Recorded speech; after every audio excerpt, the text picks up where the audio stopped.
I just got this back. She's running about 15 minutes late. All right, so this is the organizational meeting, so why not I get to use this? Boom! Meeting in order. It is 6 o'clock, and our first item is a pledge of allegiance. Pledge allegiance to the flag of the United States of America and to the republic for which it stands, one nation, under God, indivisible, with liberty and justice for all.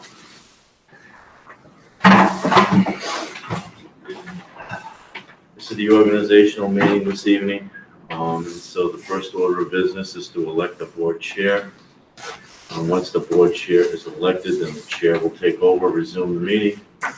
First order is to see if there are any nominations for the board chair. And John? I'd like to nominate Joel Selwood. Second. We have a nomination and we have a second. Do we have any other nominations? That takes care of that. All in favor of Joel Selwood as being the board chair? It's unanimous. Selwood? Flip your card, you are the chair. I can get a price. And if you're not seated next to the superintendent, now would be the time to adjust your seating. Well, I could have taken the Mmtc over there. All right, well, thank you all. It's been quite a ride so far, so we'll just keep going. Thank you. So, next up is election of vice chair. Do we have any nominations for a vice chair? Jay, Mr. Ferry. we have a nomination for Mr. Perry. Who's going to be the second? I'll second All right, that. Hillary will second. All right, thank you very much. Do we have any other nominations? Any discussion? Okay, all in favor of John as the vice chair. All right, it's unanimous. It's good that you're wanting the role. All right. Two things out of the way, the vice. It's a tough 2 minutes. group, tough group, huh? Yeah. All right, He always that's fine. shows up, because he always shows up. That's why it's great. All right. So, board committee assignments. So that is probably where we'll spend a little bit of time. So based on some input from Jay at the last meeting and such, and otherwise, and Peter and I have done a little bit of research. Prepare a little bit more for this. I think I guess if you have copies, you might as well hand out some information there. We reached out to Steve Bailey, Main School Management, to get some input from him on a couple of fronts.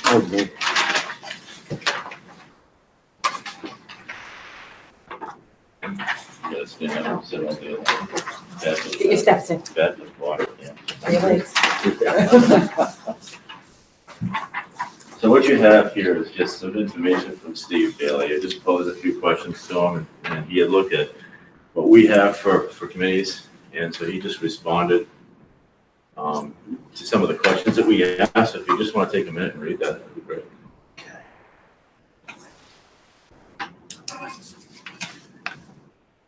The link that you see there that's our stuff. That's our policy that's in your manual.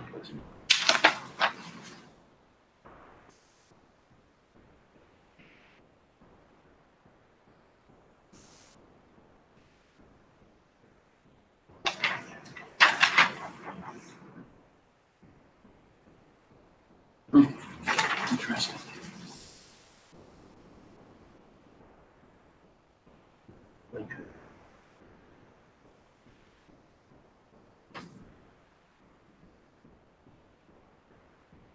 That's with wellness as well. God, that's horrible alliteration.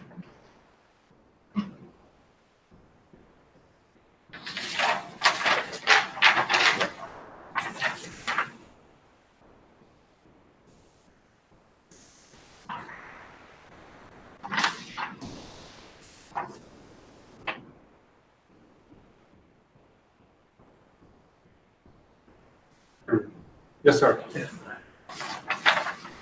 Which, sir, I thought, did you have that? No, no. Okay, well, it appears to me, in looking at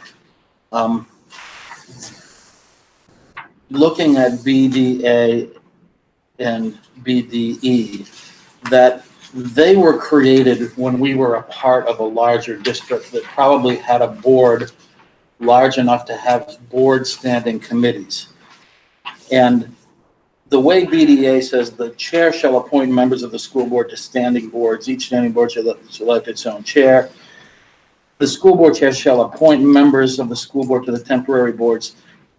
All boards are comprised of less than a majority of the school board. In larger school boards, a standing committee might have 3 school board members and an administration representative. They're actually committees of the school board, which is why I raised the question when Steve was here, whether or not some of these are actually district committees with school member representation, which is what he mentions in his response to Peter.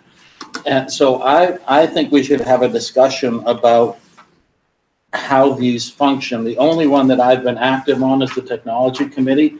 I was the only board member. It really was a bunch of technology staff doing administration work, and I got a chance to have input and to learn from them.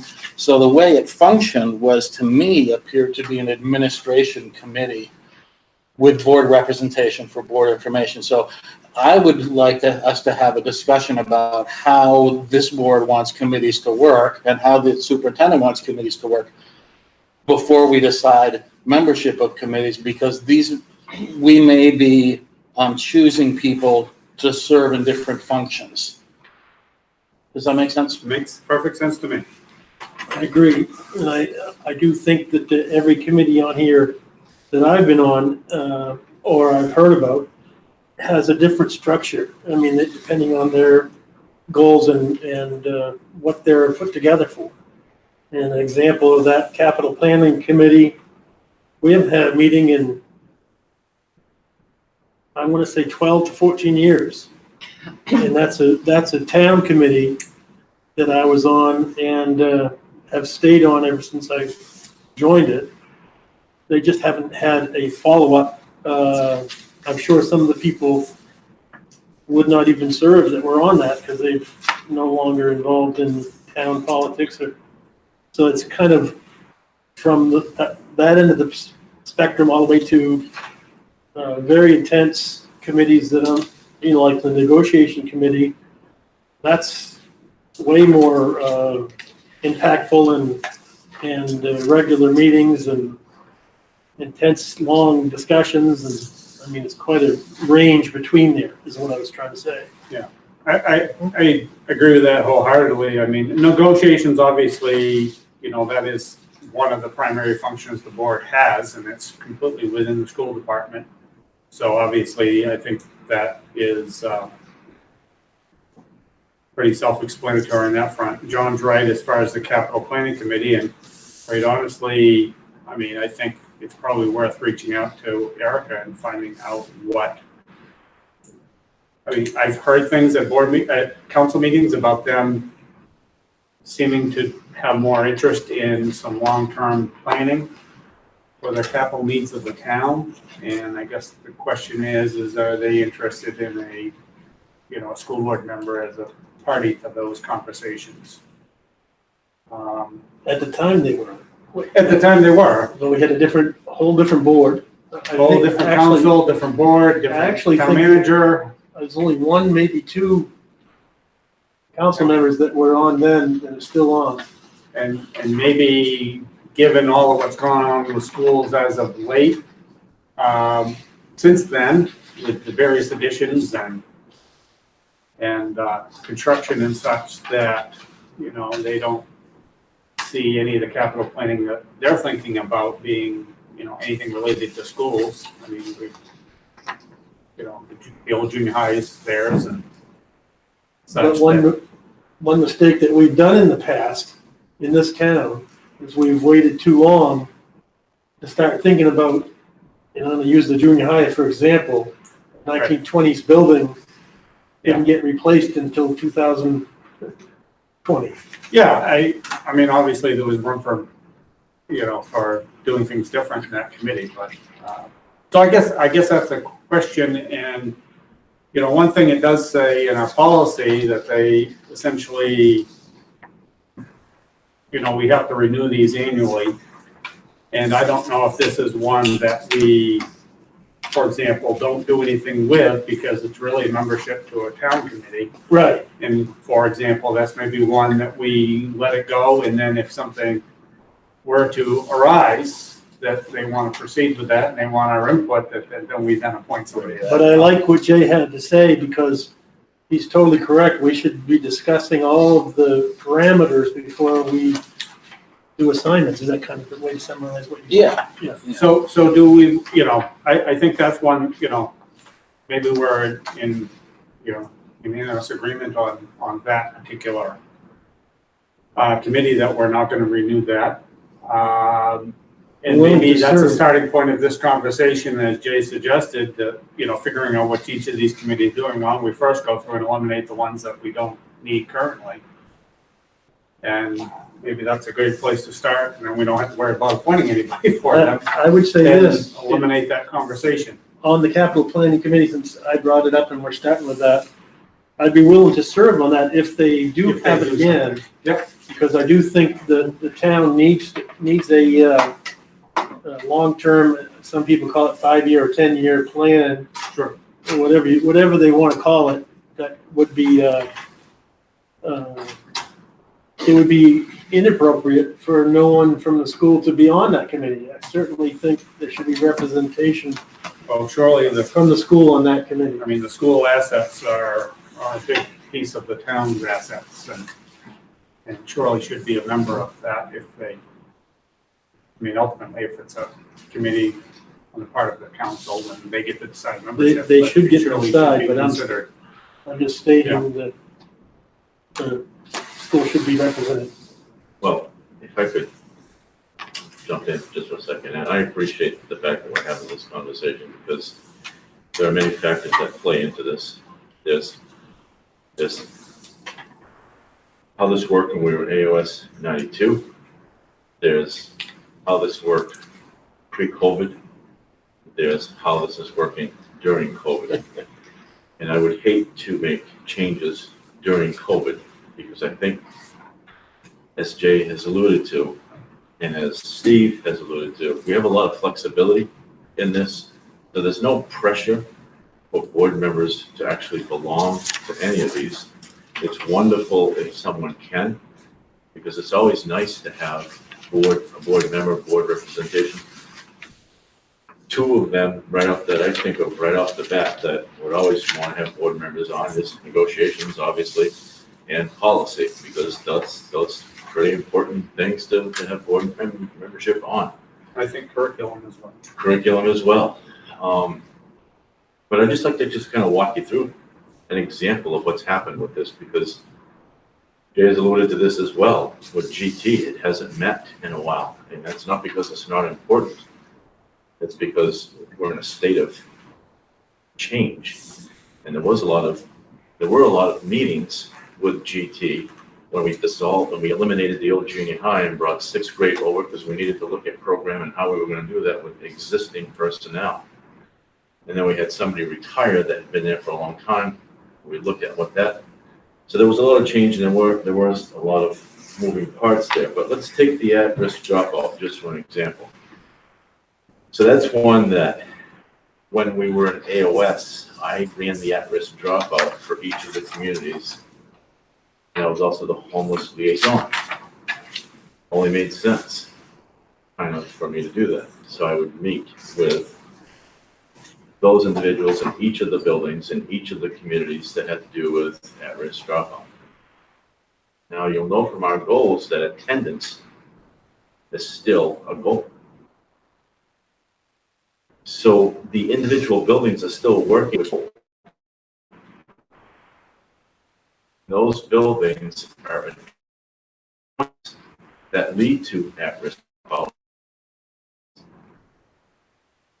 negligent in getting the individuals to the building together about why I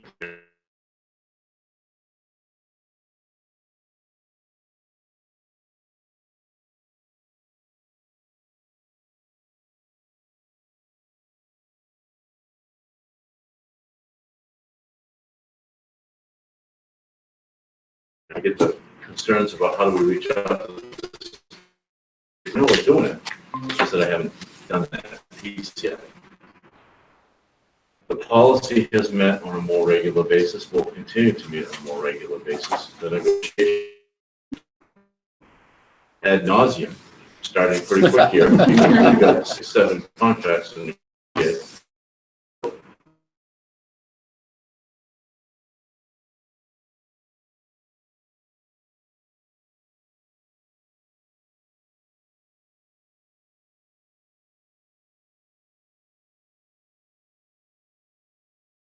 In this dropout prevention committee, I'd like to be on it, but my working day, I have some flexibility during my day, but I need time. I need to know when the meetings are. We haven't set some of these up that says we meet every Monday of the first month at this time. We haven't done that. It's been one of those situations where, like a policy meeting, we schedule a meeting, we meet, when we have the members there, we say, when can everybody meet again in 3 weeks? Maybe that's good, maybe that's bad, maybe that's something we need to look at and say, okay, so if people are really interested, maybe we can set some specific dates for those people so that they can plan ahead if they want to be a part of it. Will is a good example of that. Will runs a technology meeting. Will is pretty consistent. He has a date, he has a time, he can tell you when the next technology meeting is. So he's one that runs that pretty tight ship in terms of, here are the dates for the entire year. Kind of an overview of what's happened with some of these. Some of them are real singletons, legislative contact person. Joel has volunteered to do that, and has done that for the past few years. There's a very long day or two with that for Joel, but for the most part, it doesn't involve a lot of meetings throughout the course of the year, but it involves a very long meeting, a couple times during the year. So it's kind of an overview of how these work. I guess in normal times, I think it works well. In abnormal times, we're struggling a little bit with keeping a regular schedule, because one of the things that we've said is if we don't have to give people extra meetings in the afternoon right now, we're giving them the time because they need the time to plan and get the work done for the next day. I don't want to eliminate anything, but I also don't want to pull a hammer on stuff because I think it does work well when it's normal times. Looking at BDE for the policy committee's consideration, I humbly suggest that E is questionable. I mean, I don't think it's fair to any school board chair that for there to be an expectation that they be a member of every committee, ex officio or otherwise. It seems to me that, you know, if John is representing the board on some committee, that Joel shouldn't have to feel like, whether he shows up or not, he shouldn't have to feel like he is a part of that. And similarly, my opinion is that the superintendent, I would not make that expectation as a board on our superintendent. If we wanted to say the superintendent or his or her appointee, there will be an administration representative on each committee to be determined by the superintendent. But we seem to have, these are written to really tightly put people in boxes. And I think particularly during COVID, a little more flexibility, that Joel doesn't have to be a part of everything. Peter doesn't have to be a part of everything. A little more flexibility so that we can make adjustments on the fly. And the idea of ex officio, I think it's nuts for the school board chair to be ex officio.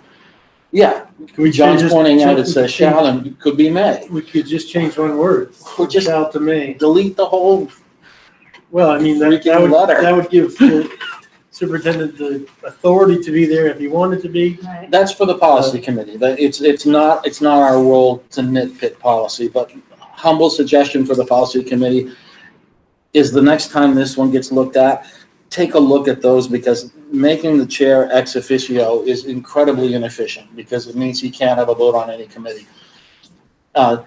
They have said you can do it differently, but I would say just take off ex officio. And the superintendent, as I raised. Yeah, I mean, we did look into well, it's on what you got as far as the ex officio, as far as the voting part of it. And I had done a little research on that, not exhaustively, and we can probably do some more on it with some more time. It appears the idea of the ability to vote or not vote doesn't appear to be, for example, you mentioned the ability to not vote as an ex officio member, and we did not find anything that specifically said that was the case. Now, that doesn't mean our policy shouldn't be made clearer on that front so that, there is no question about that, whatever the membership is of the board chair or superintendent for those committees. But, just to clarify the point so that we don't have a question about those things. It looks like they're eligible for membership of both clubs. And members that serve as ex officio members have all the rights and obligations of the board meetings or committee that they serve on. This includes the right to discuss, debate, make decisions, and vote. I think it just means you can attend if you can be a part of it if you want to. That's the way I took it as I read it.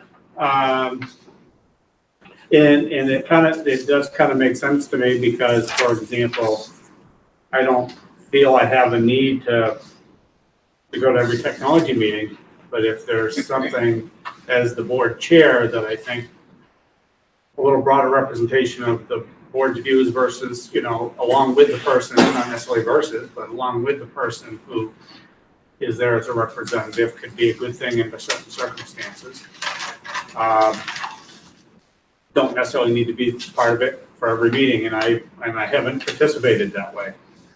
I have on other committees such as I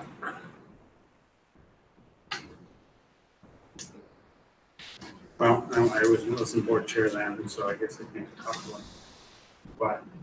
But you just would have the right to attend and speak and vote and represent at any of, I think that makes sense. Yeah, that's better, because I understood ex officio to mean that you didn't have a vote. Yeah. Ex officio, I just had a misinterpretation of that, I guess. That was my. Well, that was my concern. it's great you raised the point from the standpoint of exploring that, because quite honestly, I mean, we've been doing what we've been doing for a while to go back and explore, what does our policy mean to make sure that it agrees with what we want to do. Yeah, right. Is important.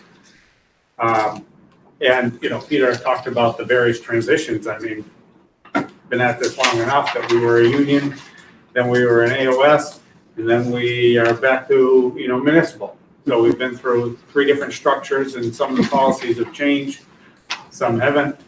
And so there's been a lot of variations over those years with multiple superintendents.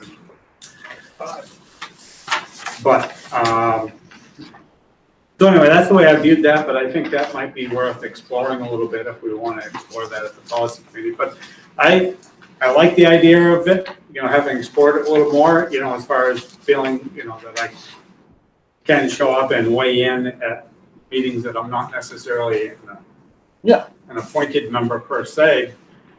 As chair, I'm supposed to be speaking for the board and what I think the sentiment of the board is and what I expect, if Will is coming forward with a proposal for the board from the technology committee, and I happen to be at that meeting, and it's like, geez, I don't think the sentiment is there for what you're proposing. You might want to reconsider that. I mean, I think that's part of my thrilled to discuss that. Mhm. Now, they might still feel strongly that's what they want to propose, and the technology committee decides that's the recommendation we want to make as a whole, and that's fine. And bring it forward and, let things fall where they may, but, so I think that works pretty well. Quite honestly, I think our committees have worked. The information that committees bring forth to the board, I think, has been good information, and so it seems to have worked pretty well. So anyway, that's my view of that, but that's something we could, the policy committee has not looked at that particular policy for a while, so I think it might be worth exploring. And, if anybody here has some thoughts on how this might want to change, and we can feed that information to the policy committee, I guess, and we can explore that as well for this one, and well, we have a number of policies here, but related to some of our discussions, but. Perhaps instead of just appointing people, we should go through each and talk about each committee in brevity. I would agree, and what is the structure and what is it they do and what kind of membership do we need, if we need any at all, and I think like the capital planning was one, is I think we can scratch that for now, because it's really not we don't have a school board level committee, but the town does, unless you're feeling. Well, if John's willing to serve, When on they it, have a let's leave it so that if they do have a capital planning, we have somebody Okay. we have a representative. Well, the other way to look at it is that from last year is that there were very few members who were available to meet when these committees meet. If the town's committee, capital planning, meets outside of business hours, I can do that one. It would be one of the few committees that I could do. So part of what might be useful for us to talk about is when are there limitations on when these committees meet? But if we cull these committees, as Peter suggested at first, we might find we've only got half of them left. Right. So if we can clear the decks a little bit and then maybe ask, are there limitations on hours of the day or days of the week that these meet? Then people who are not as available could select those that work for them so that we get board learning, we get board exposure to these parts of the school without overburdening those people that happen to have more availability and are willing to serve broadly. That's fine. But we can take a quick run through them on that front. I think that's fine, and to get an idea, from a timing standpoint, so people have a better idea. Well, why don't we include that, I guess, into the discussion of what each of the committee is and what they do, and then we won't worry about appointments until we kind of get through that and decide where we need to. That would help me. And not. So adult ed, I guess Earl served on that. Maybe Earl can speak a little bit to what that committee does and what they've done for typical meeting times and frequency and. Quarterly meetings, generally on a Monday, later in the afternoon, 4 to 5-ish. Generally the meeting, 45 minutes or so. The way it flows is that Hannah, who is the director, gives an overview of the program the last quarter. Presents information and statistics regarding the different programs. And the way that the school is wrapped up into it is the members of the public school community from the region. She breaks it down, okay, Winslow has X amount of high school students doing credit recovery. They have this many people enrolled in adult education classes. So she provides that breakdown for the community that it serves, which is us, Waterville, Oakland, Fairfield. It's cast a wide net. So is that actually It's a liaison to a committee that's not even part of our district, as opposed to being a committee of this board? Because that doesn't sound like a committee of this board. I would classify it as more of you're going as an informational, to grab the information and bring it back. Yeah. Then, because we're not running the adult education business, but we have a vested interest in it, in that it serves a segment of our population. So liaison sounds like a good, you're not a representative, you're just, I think liaison seems like a good term for that. Okay, so liaison to Adulthood Advisory Committee. All right.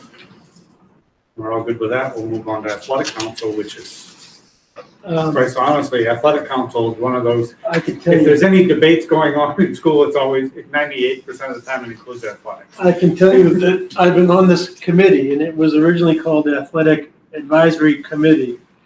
And I've been on it since its formation, because before this, we didn't have that committee. It's been quite a, what's the right word, changing format, depending on who's the athletic director.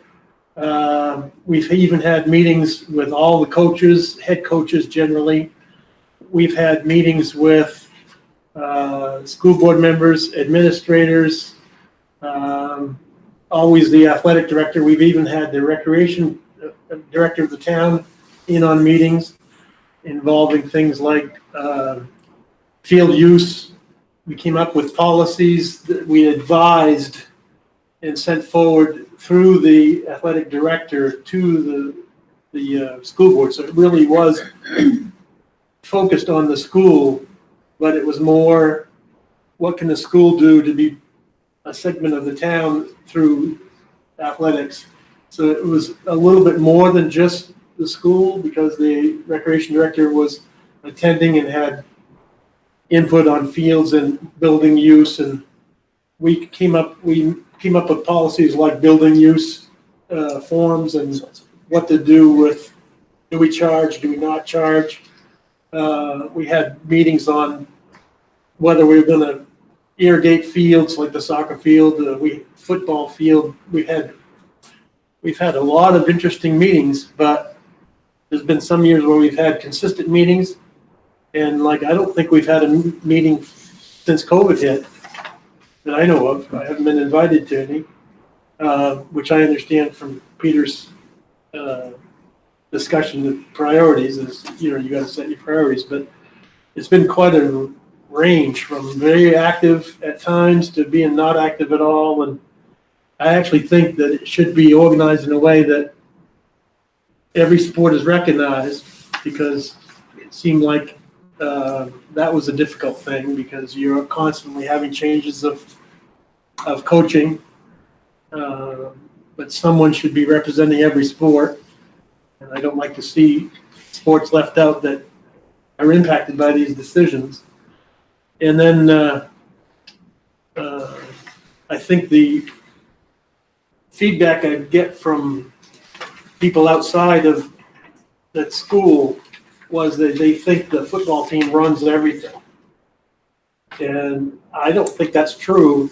I do think that field down there is kind of their baby, but we are headed towards a decision to use a rotating field use so that every field would get an equal workout from other sports.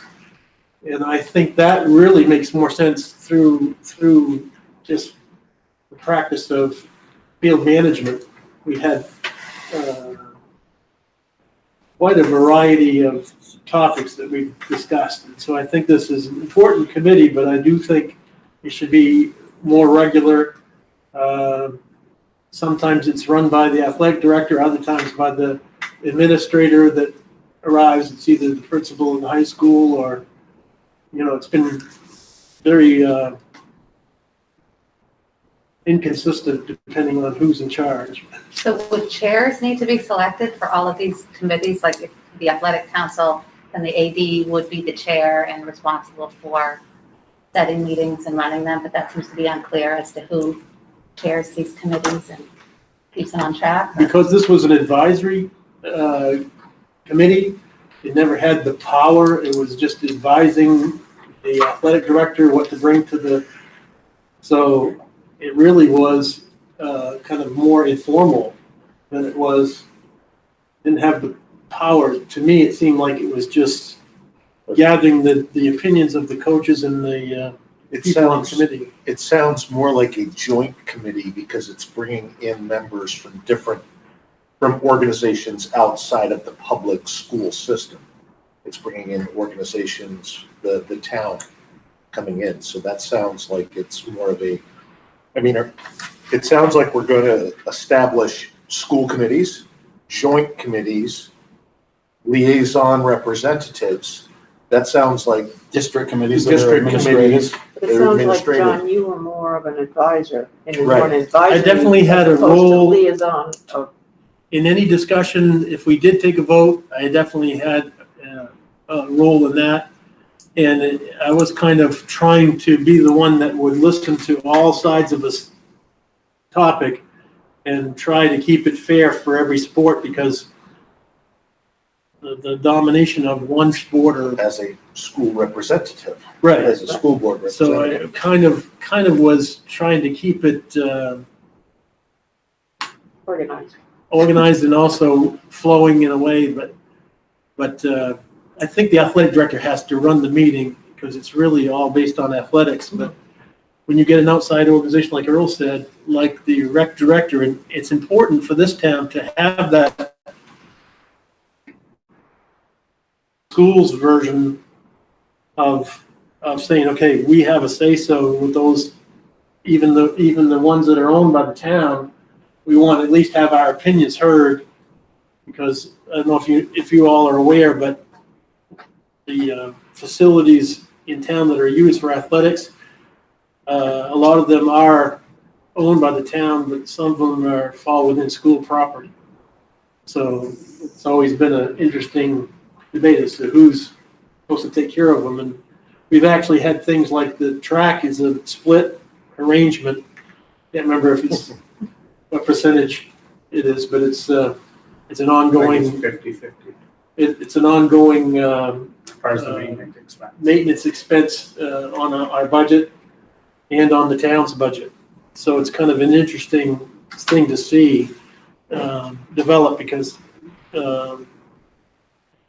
well, I think athletics is also unique because you get donations of large funds from corporations, and then Kennebec Savings Bank, for instance, with the soccer field, I think there was a large donation towards the track at one point. That's an example of even more people involved. Well, I think generally, most of these committees, if not all, if there are committees, I mean, beyond me being a representative of main school board association or something like that, but the other committees, I mean, generally they are led, and it seems appropriate that they would be led by the administrator, who is responsible for their area of concern. So it seems to me that the athletic council should be run by the AD. And he's responsible for calling the meetings and so forth, and organizing that, and taking care of the administrative responsibilities of that committee, as it would be curriculum, for example, where, that would be Michelle, for example, as a curriculum coordinator to organize that and such. Do we have any expectations of quarterly, annual, monthly meetings, or we just leave it up to the administrator to call meetings when appropriate? It's been handled both ways. Will has specific dates that he runs technology meeting, other meetings such as the policy meeting. We call our first meeting. At the conclusion of that meeting, we decide when the next meeting is going to be. We pick a date that fits people's calendars. So that's good and bad, because if people are there, they can decide that the next meeting works. What's bad about that is it gets to Jay's point, if you're working and you need to know specifically when. You have a time commitment. That's why I have my hand raised, because I meant to add that to to that, my discussion on the athletic council meetings have always been in a time slot just after school, just same as when practices would be, so that if you're a coach, you're generally used to getting here right after school and coaching, so they thought it would be the best time for the coaches to meet would be right after school, so it tend to be 2:30, 3 o'clock, somewhere in there. When I hear you describe this committee, it actually sounds like a component of a larger committee or organization, which would be facilities and grounds. Because all you talked about was the use of grounds. Yeah, Who I just uses used them, when do they use them? that was an example. And what I'm saying is, I don't think it's a bigger committee for this reason, is because the word advisory, and it's been left off of this athletic advisory council, I mean, they call it an athletic council, but because there's an advisory, we just advise on topics, and I use that field use for one, but there was discussions about, do we have lacrosse for one? Remember the big meeting we had on, because there was baseball and other sports were saying, well, we don't want another sport interrupting with, so there was, there's been a lot of different things discussed at that besides field use. Field use is an ongoing one. I mean, in that particular case, because I had attended that meeting, that there was the athletic council actually, I don't know, approved is the right word, Voted. but they did vote to support the idea of adding that as a sport to the high school. And when they, And then they had discussed, you know, the ins and outs on how that affected other teams. right, And, field availability and wear and tear on fields, even though if there wasn't a conflict as far as another sport, but it adds a season to a specific field. Those sorts of things were discussed by the council. They made a recommendation, of which ultimately it's up to the board to decide whether or not we're going to add a sport. But it That's what I- provided us, they debated all these issues. The information can come forward through the representative and the AD and maybe the principal, since it's a high school sport, on what the recommendation is. They've talked about the ins and outs and the budgetary needs and so forth, because the athletic council isn't necessarily going to be concerned about the budgetary part, just the logistical parts generally.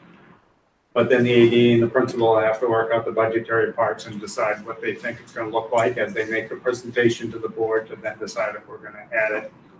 Because ultimately, it's a budget consideration as much as anything else. I actually remember that meeting, and I almost think that that what was happening at the advisory level was that we took information in about the budget from the administrator. In other words, it was discussed, but it wasn't part of the non-administrator's role to insert what they thought about spending the money, because who cares what the tennis coach thinks about spending money for lacrosse? You know what I mean? It's Right. wasn't his But job if two sports happen to have to share a field, even if they're in opposite seasons, the soccer team would be concerned that lacrosse is going to tear up KSB. Right. Okay, so what provisions are being made to deal with those things? And And that's the so kind of stuff. that's the sort of That's- discussion that needs to be part of that. And it was. And as much as the administrators can discuss those things, I think it's a great idea to have the coaches and have other interested parties involved to bring their thoughts to the process. But in the end, I mean, I guess I have to say, in that case, it's more advisory from the standpoint of, what the board is ultimately going to decide whether or not it is going to be a sport. But when it comes down to it, the administration is going to implement.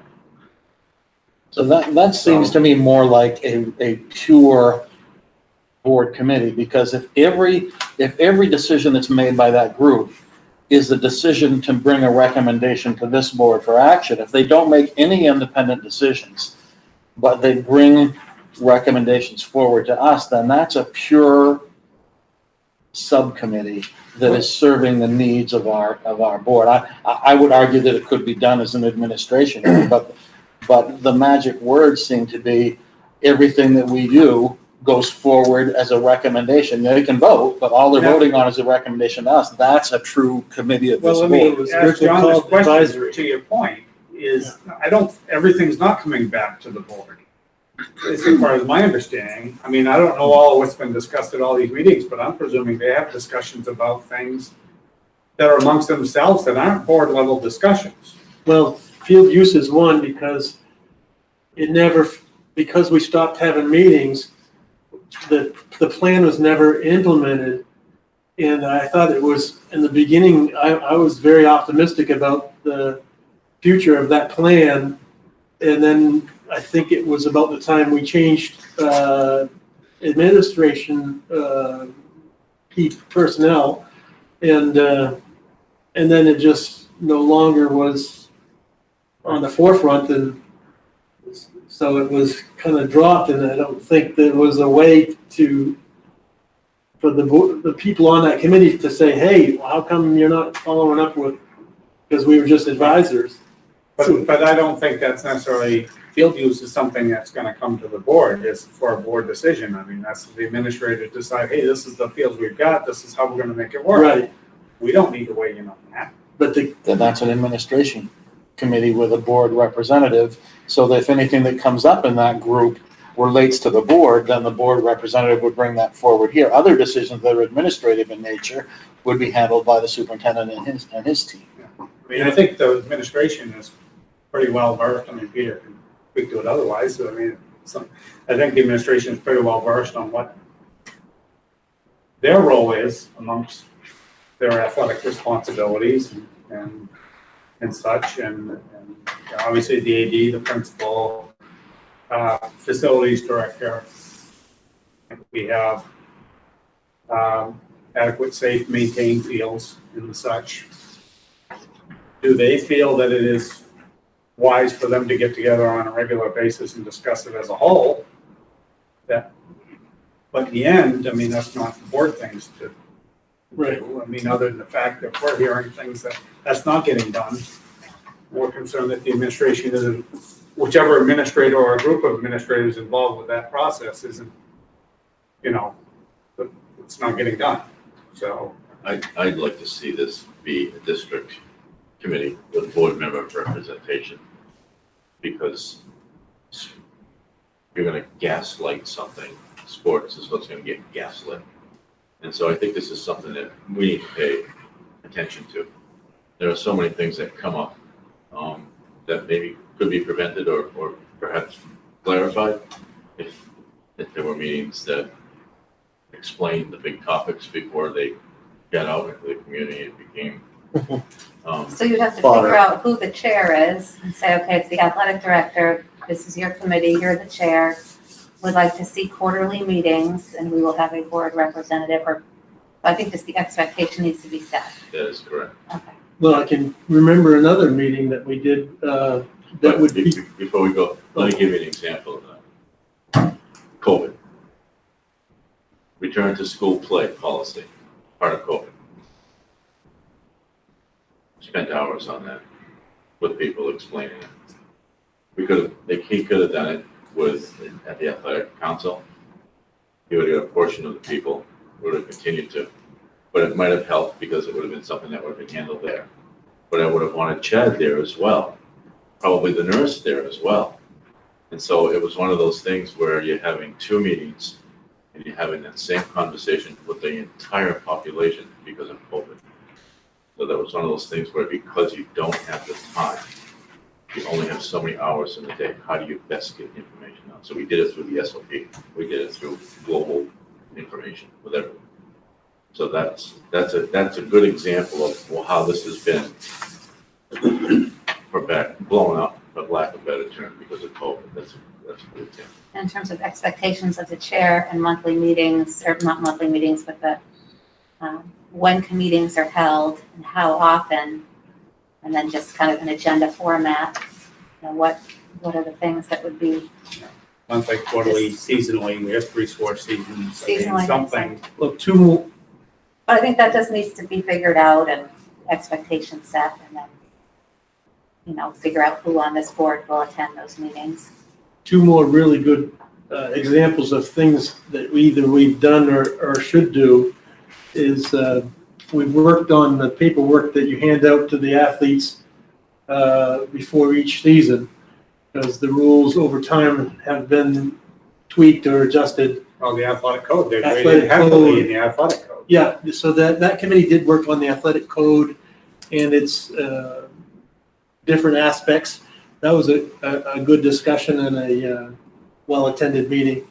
I think right now, for example, one that could be an interesting example of something that Athletic Advisory Council should do is discuss, as we dwindle down our numbers of total students enrollment, kids playing multiple sports in the same season, because some schools do that, and I think it should be discussed at that level before it ever comes to the board, or before, and all coaches should be That seems involved. very appropriate. Yeah. So this would be, the position would be representative to the district athletic council or representative to the Winslow Athletic Council, which is an administrative group that we would have a representative to. Is that consensus? Parents, yeah. Yeah, okay. So I just want to double check, so I'm back at the top, we got down to number 2 here. Liaison to Adulthood Advisory Committee, you'd like to have that changed to that?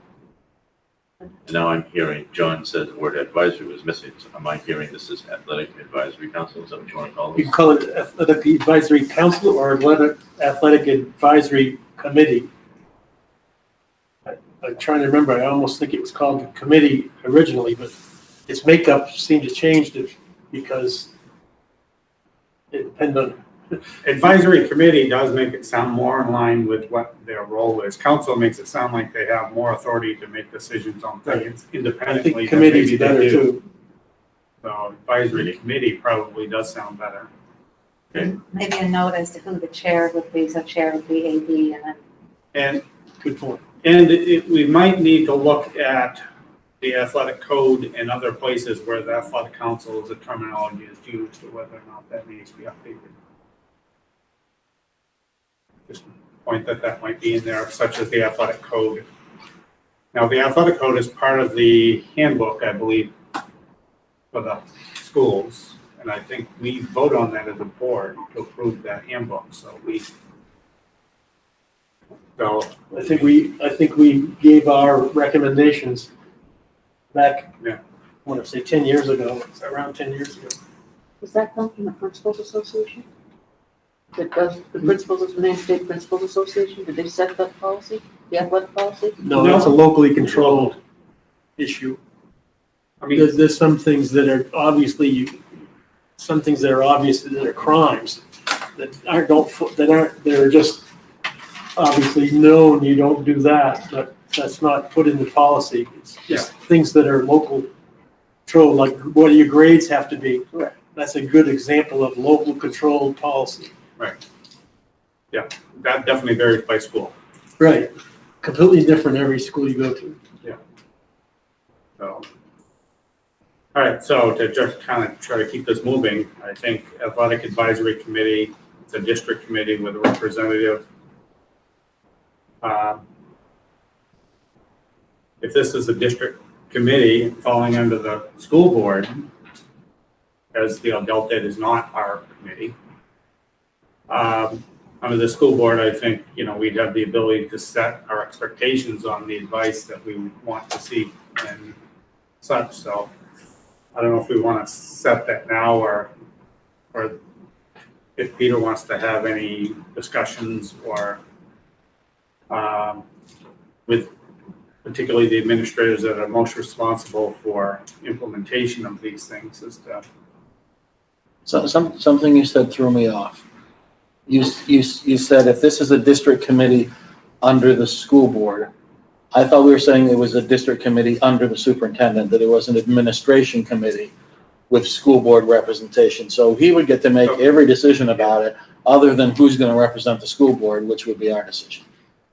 I thought. I think that sound appropriate to you, Peter? Yes. Okay. Yeah. All right, so think we get a handle on what that consists of. We'll keep going here and then we'll worry about that. The board awards. I've been on that with Nathan, and that's not a very long-standing committee, quite honestly. That kind of came out of when we were in AOS, because it's something Waterville did, and Winslow had not had such a thing in place, where we have a committee of a few to take some, we solicit input from the school district on people that should be recognized for their outstanding efforts on multiple fronts. We have, whether it's an educator, support staff, a community member. So we have, is it 3 different categories? I think that's right. I think those are the 3. That we take recommendations and we evaluate those recommendations and make sure that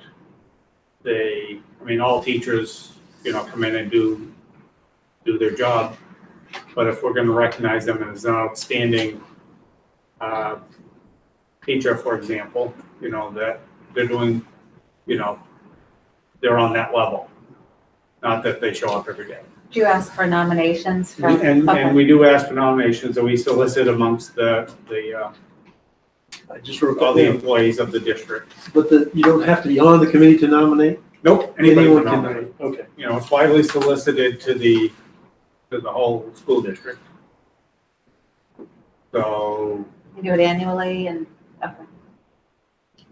it's And then usually the done toward the end of the school year, or sometimes we've met in the summer just because of how the school year has ended So the up. committee then reviews those nominations and makes a decision. And then- It's a decision, and those awards are usually done at the opening, The in-service opening days. the in-service opening day of schools is when it's So traditionally. they make a decision or they make a recommendation to us? We make a decision, the board. Then it's not a subcommittee of the board. So what is it? Maybe I it's would just a think it's a separate committee. subcommittee. Standing committee. Yeah, it's a Standing committees under Maine law, they don't have any authority other than to come back to make recommendations to this group. They are committees of this group to bring advice to this group for action. If they can do independent action, then they're not a committee of this group, in my understanding. Am I wrong on that? I think it's just a subcommittee that reviews nominations for awards. But the subcommittee has made those decisions. And the decisions haven't come to the board. Now, So this committee doesn't Only by review the way of telling nominations? us. this committee reviews the Committee does nominations and makes a Okay. decision. But they don't bring it back to the whole board for the whole board to say, okay, yeah, we agree. No, with there's you. no Who's vote, there's no vote by the Who's- board, but all they've done is come back and tell us, okay, this is the person that's getting the award, The or committee makes gotten the the award. decision, not the whole board. So was it just you and So Nate who's- and that was it? No, So who's on this committee? Superintendent's on this committee. Okay, A board member is on this committee. or a couple. 3 teachers are on this committee, Okay. 1 teacher from each building. Each of the categories, outstanding, faculty, and staff, has a descriptor that attends the definition. Nominations are asked for by me in the spring of the year. Teachers have all summer to think about the nominations and about the people that they would like to nominate. Nominations come in by a deadline. We meet in August. We review the nominations with the board, with the committee that's been established, to see if they meet the categories that have been established. Sometimes the nominations, the committee feels, well, this is not going above and beyond what a description is, or it has gone above and beyond. So they make a determination whether or not the person should receive it or not. But it's done by that committee. So that's a liaison position It is. or It's a district committee. It is. it's a What's district confusing- committee with a liaison representative. I think what's confusing is that you're calling it the board because Correct. the board is recognizing people for their good work. I mean, that's. And the board can give this, We budget the money for the award. it's pretty much, So, that's That's what we do. So, So that's how it's worked. It kind of evolved out of what Waterville was doing, and it made sense that we do such a thing because. And it actually has been very Recognition good. was- I think it's Sounds important. nice. sorely Very lacking. important. We've had Well some, received. we've had some very, I won't get into names, but we've had some very good people get those awards. Yes. It's important to value and recognize. Well, And you especially basically now. share it. With COVID, with everybody being, Anyone, any of you watching, you're great. Well, and, you know, community members is one of those too. We've had people that have come in and volunteered lots of time and resources and so forth to help our schools. We want to recognize those people as well. And so it's, and sometimes some years we've had a lot of nominations that we've really had a lot to choose from. Some stronger candidates than others for various reasons. Other years it's been a little thinner. I mean, so we really like to get a lot of participation in that. You know, we've had, you know, various people that, you know, I'll just use for example, Charlie, what's his last name? Custodian, maintenance. Yeah. But anyway, Charlie, terrible names anyway. I mean, he got an outstanding, he got an award as an outstanding support person, you know, in that category of teacher support, external, you know, community member. You know, because he's always, you know, whatever anybody needs, he's there, he's out, you know, setting up chairs. Was one of the things that was kind of thrown up. I mean, not that it isn't part of his job, but he's out there setting up chairs at graduation. You know, it's 95 degrees out, and he's doing all that. A shower comes through, no hesitation, he's out there wiping the chairs off. I mean, going above and beyond to make sure that the job is done. I mean, he could have just said, I set him up, I did my job, I moved on to whatever the next thing was. And, you know, that's, you know, a minor example. And there was plenty of other things associated with that award. But, you know, that's the sort of thing that gets weighed in those sorts of things. Is there a monetary, or was it? Yeah, is it Just recognition. recognition? Okay. There's a certificate and a frame glass. Okay. Is it, am I right though, as you enter your building, isn't there a plaque that the name gets put on? There is. There's a. If you go into their office, you'll see it on the wall as you enter. Okay, all right, that one makes sense. So, So board policy committee, so a couple of, you know, a couple of representatives, well, I know Nathan's on the list, but I don't remember Nathan having attended. But anyway, and that doesn't need to be, I have been on it, but it doesn't need to be me on it. When do they meet? We usually put it August. on in August. What Teachers time are of off. day? You know, the 3 teachers that are coming in and part of this, you know, they're putting their own time in. But they're Evening? usually pretty passionate about it. Afternoon, evening, just trying to help Jay get his questions answered about timing of. I'll tell you that. It usually meets like second week in August, and they like to meet in the morning, like to get it out of the way. 8 o'clock in the morning or something like that Okay, and such. so it's a district committee, independent of the board. Yeah. Mhm. I know this is slow, but I think it really helps No, us. We've also, fine. we're setting the tone for the future too, because we've never done this. Yeah, Well, and it's good, we've got a lot 15 more years. new membership than, you know, Yeah. we've had in a while, and second, you know, and which is, and it's good to have these discussions because particularly during COVID, I mean, we're just kind of just keep the boat afloat. In years past, it's hard to get even people to raise their hand to volunteer for these committees, you know, Yep. talk about it. So, anyway. All right, so that's what that consists of. Policy committee, that's definitely a board committee, obviously. We had 3 representatives. Sometimes we have 3 people there, sometimes it's 2, but we definitely want to have strong, I mean, these are the policies of what the board puts out there to run the schools by, so we need to have a strong representation on that.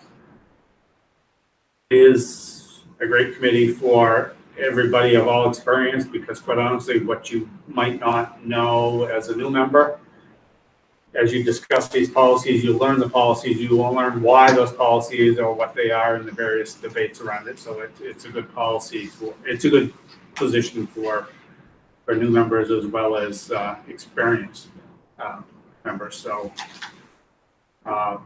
Who chairs it? How often does it meet? Okay.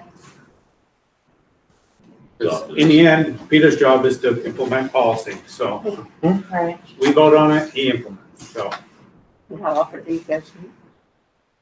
try monthly. It doesn't always happen.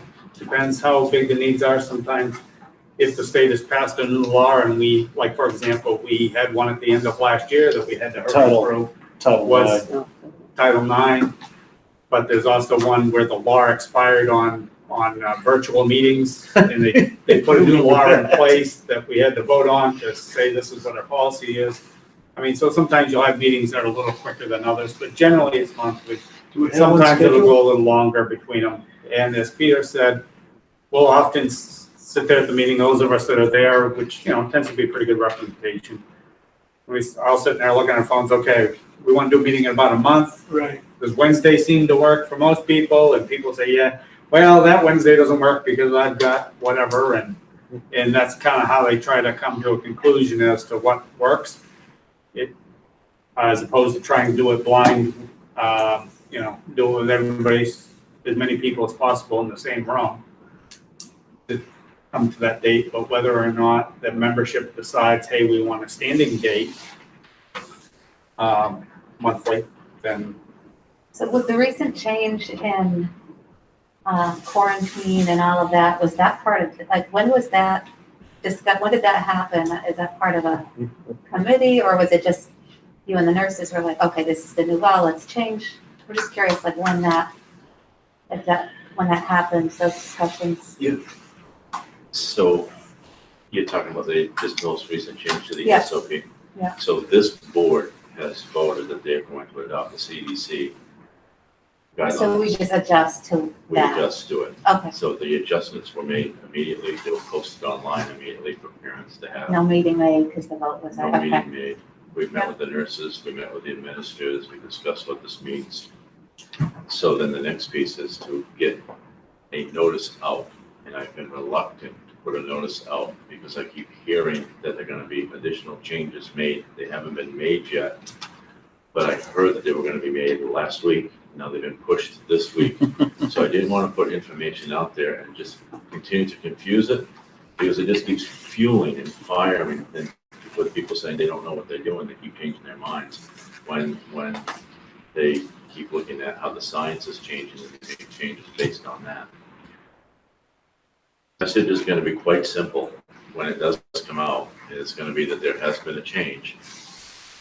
Look at the SOP. The main change is the quarantine. And there are other few things right now, like you don't have to do contact tracing on the bus anymore. But I think there's going to be other changes to contact tracing very quickly. So we're trying to get one message out so that we wouldn't have to do it 3 times.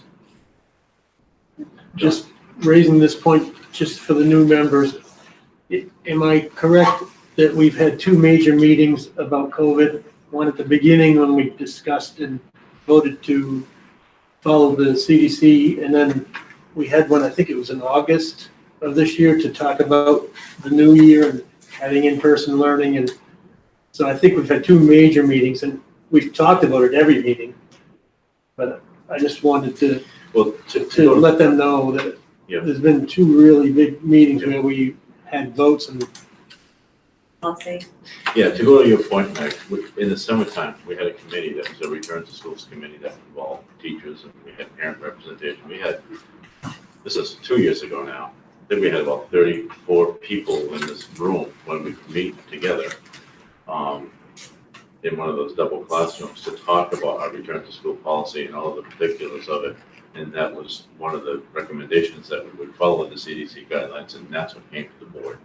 That's how that all came to be. Thank you. Yeah, good to know. Is there a typical time of day for this committee? it has typically been in the afternoon. I think lately they've been 3 o'clock meetings. As the administrators are, and mostly administration involved with these. Because primarily in the end, ultimately between Peter and his administration, they have to implement policy, they have to live by what we decide. So we're looking for their input on reviewing these policies, and as we debate them to determine, all right, what makes sense for them that they can implement. Does it achieve the goals of the board? You know, and The association is there, Jay. the association is definitely, because the association, obviously, any policy that changes their working conditions, they need to be part of that as well, so. So that's typically what's happened with those. They've been running 3 o'clock, and we've been doing those virtually lately, which in many ways makes it easier for a lot of people because you don't have the additional time away from work for travel to meet and so forth. So it seems to be working reasonably well. It's easier for people to jump in and try to keep it to about an hour. Right. Sometimes we run a little over. We get into a policy and we want to try to wrap it up, or maybe it becomes quite apparent we're not going to wrap up that one, and we need to put together enough ideas on what somebody needs to work on for recommendations or such that needs to come back for discussion. For example, we just did the one on restraint. You know, that went through a couple of meetings of back and forth on language and make sure all the I's are dotted, T's are crossed, and those sorts of things. So anyway, that's what that one consists of. Capital planning we kind of touched on before. That's really a liaison position. It's not our committee. So I think the idea Peter mentioned as far as keeping, you know, representation in place if that were ever to come around. On hiatus. Cross your fingers. You know, I think is wise. I don't know if you were here, Meg, when we started the conversation about this one. The town used to have a capital planning committee. It was run by the town, through the council, through the town manager, or whatever, whoever. To kind of think about long-term planning about the capital needs of the town. More so related to, you know, they're talking about what were the needs at the library. The junior high kind of came We into took play. tours of every The, town building. yeah, town And we garage. discussed each one individually and then discussed it as a whole and then prioritized. It was quite an involved, it took, I want to say 10 or 12 meetings and a whole bunch of visitations and. Listing deferred maintenance and coming up with a plan type of thing. It wasn't so much maintenance probably, it was It more, was talking about maintenance, but it was talking about priorities of where the town should put the emphasis for their tax dollars. And quite interesting. prioritize. Right. Because you can't do it all at once, but, you know, I mean, I remember you saying something about, well, I don't want to say this. but, you know, Well, one I'm just facility saying, I'm just over gonna- another, when one facility is really a key piece to the town, where the other piece is, not to saying it's not important, but it's not as essential to the everyday functioning of You would municipality. think that would be a part of the budget conversations each year. Okay. Well, it is, It but I, should be a you know, long-term forecasting. You're talking about a committee that's trying to look ahead for the future. Right. You're trying to, because the budgetary thing is a year by year. There's not too much money spent for the future because it's so hard to just raise the money for today. But this is just more conceptual. Where are we going to focus for the next, you know, because there's a lot of bonds issued for building, you know, as you know, Yeah. for schools and for different functions in town, and all that has to be planned so that the tax base can cover the funds. So, more than what it is. but ultimately it was run through the town manager, through the council, whatever, Yeah. so our representation, just liaison, you know, put our 2 cents I gotta worth in. vote. Um, I did get a vote, but not the final vote, just whatever they brought to the council. yeah, The harsh reality on all of this is that the budgetary times have been so difficult for the past 9-10 years that every time you want to plan something and try to put money aside for something, it gets chewed up and it's kicked down the road another. We've seen this time and time again with this. We've seen it with our own budgets. The only reason that one of the reasons why we're sitting as well as we're sitting right now is because of the addition and closing down the old junior high. So that's one of those buildings that we're not dumping money in to keep open now. So we're in pretty good shape building wise right now. So the next piece, as you know, that we're trying to do is create more space on the elementary school because we don't have one extra room there for anything now that we've made these changes. So, but as an extension of the council, I mean, and just hearing what I've heard from council members and what Erica LaCroix said since she's been here and such, I would not be surprised if there's not a re-emphasis on more of a long-term capital planning committee coming out of, their side of things, because, they're talking about, fire station, town office, other major municipal needs and where does that weigh in with all of what's going on? Joint complex. And so I wouldn't be surprised if this gets reinvigorated with some of the new people in town. So we'll see. So curriculum committee, generally that's Michelle's chairing that as has been obviously because she's curriculum coordinator. But Michelle Lake, for those of you who might not know Michelle, she's with Mary Boyle's retirement last year. Michelle has stepped into that role and is, working hard at it, that's for sure. So they've been working extensively trying to get a curriculum coordinated and documented, and they've made a lot of progress over the years with Mary, with Michelle as well with her, and her leading that parade now, but they've done a lot of work on that front to get a curriculum in line, documented, sequential, all the sorts of things that you'd want a curriculum to be. In regards to organizationally anyway, I mean, we all might debate on what's supposed to be in curriculum,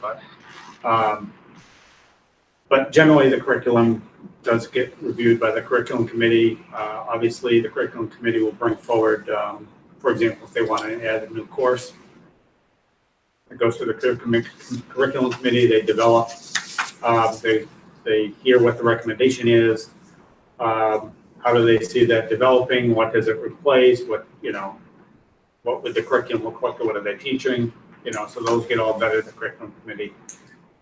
Then they vote on whether or not to bring the recommendation, for example, to the board to decide to add that course. How often do they meet?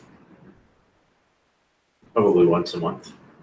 Yeah, sometimes less, it really kind of depends on what's going on, but Michelle's been pretty active with it. Again, that tends to be, 2:30 or so in the afternoon, because it involves mostly school personnel, because you tend to have, obviously, you have Michelle, you'll have administrators, you'll have guidance potentially involved with that as well. You'll have teachers that have been involved in developing that course and developing that curriculum. Department chairs, that sort of thing that might come into play on that. So that's been an afternoon committee right after school because they're all right here. So that's what that's consisted of, usually with a couple of board members. Hear what's coming forward. We might ask questions particularly about what are the budgetary implications of that.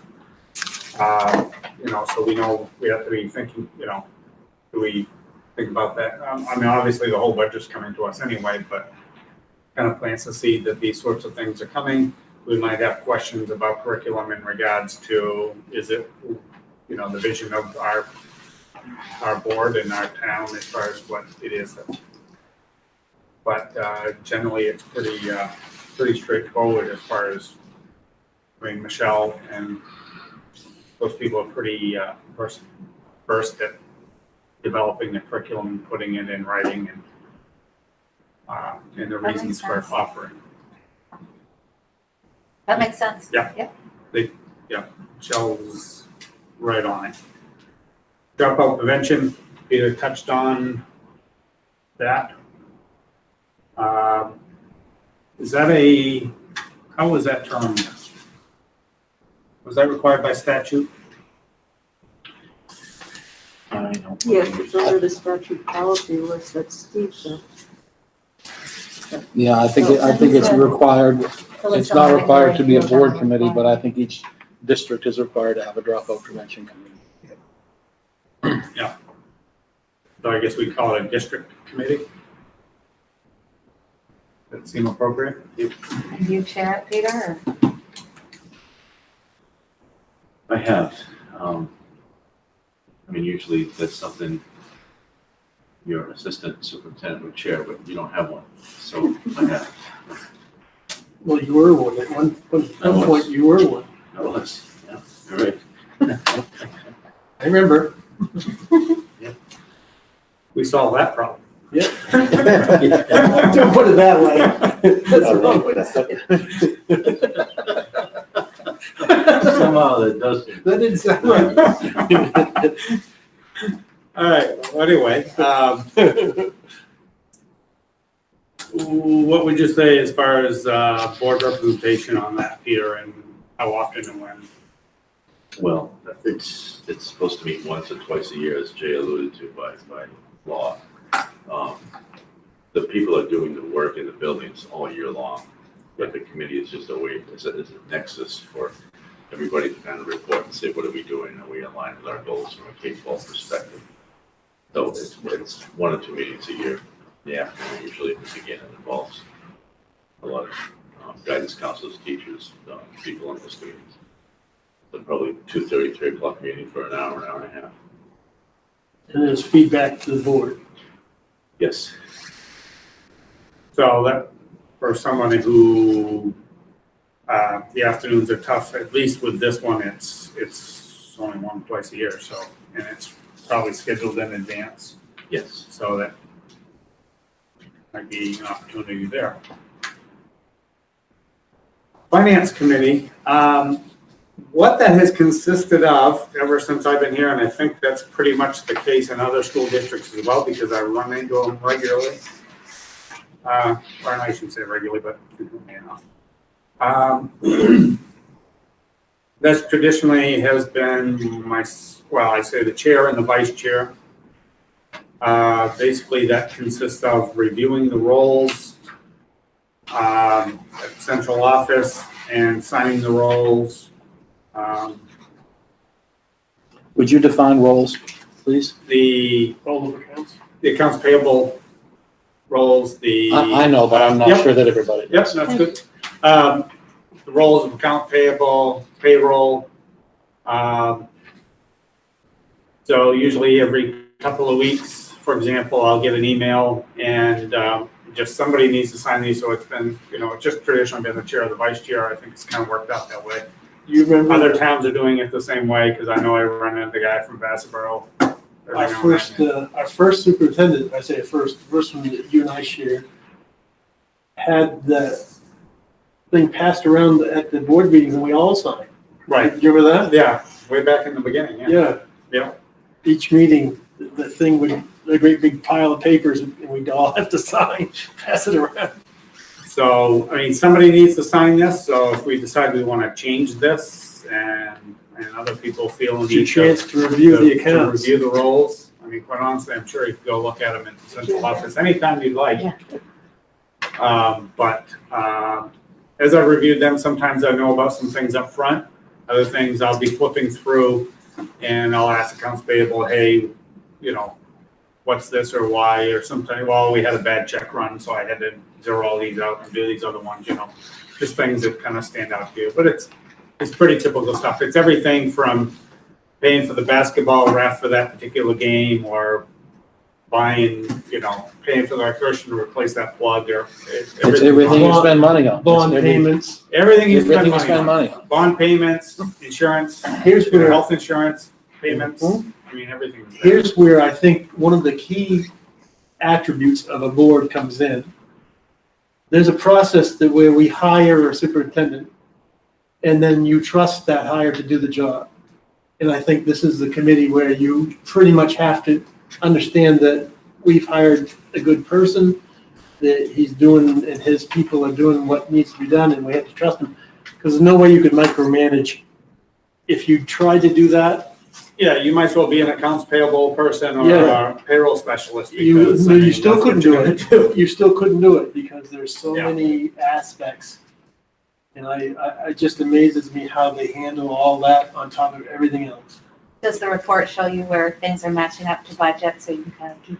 Well, that's not on these roles. You're That gonna goes get a back to what monthly, Amanda does That's what we get. we get a Keeps monthly an eye on that report on budget. that. So, monthly. so to answer your, yes, that you're able to get that if. So to work with the end in mind, every school board meeting, you get a budget abstract that tells you how much the different categories have been spent out. So it gives you a percentage of spent throughout the course of the year, so it gives you kind of a heads up as to how we're doing.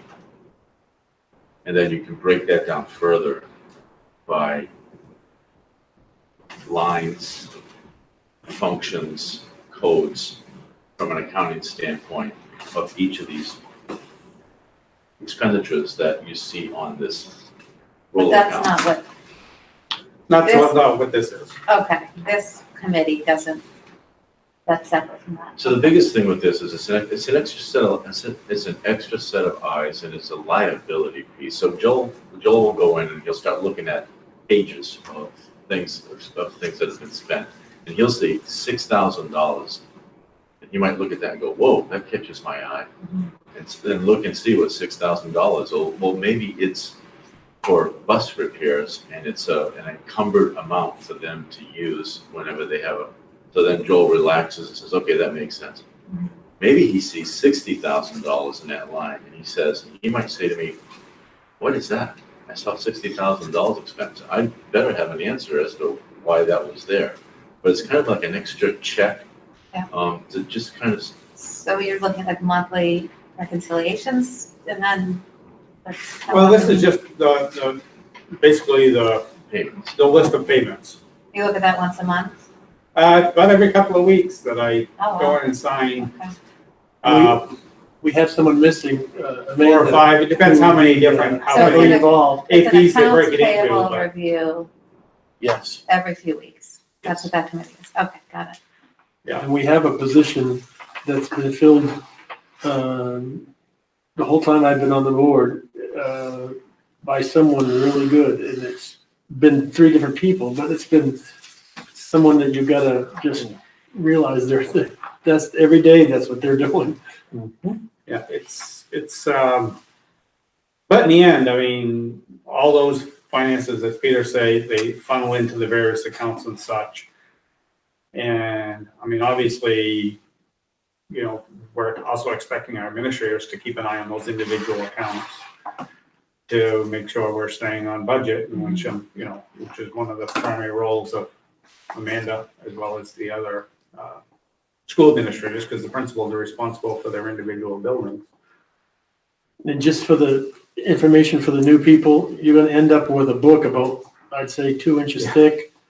That's basically broken down to where you can understand where they paid for the baseballs on the baseball field. You know, I mean, it's that detailed. Yeah. So, While we're on that front, just because, you know, the whole budget process is an education in itself. The next regular meeting, are we going to start to see budgets then? And then we can, you know, Peter will do the whole explanation of how we develop budgets, but do we expect that at the next meeting, or do you think it'll be February? You'll probably get the explanation and you might have one or two maybe ready to go. Okay, so I'll start with that.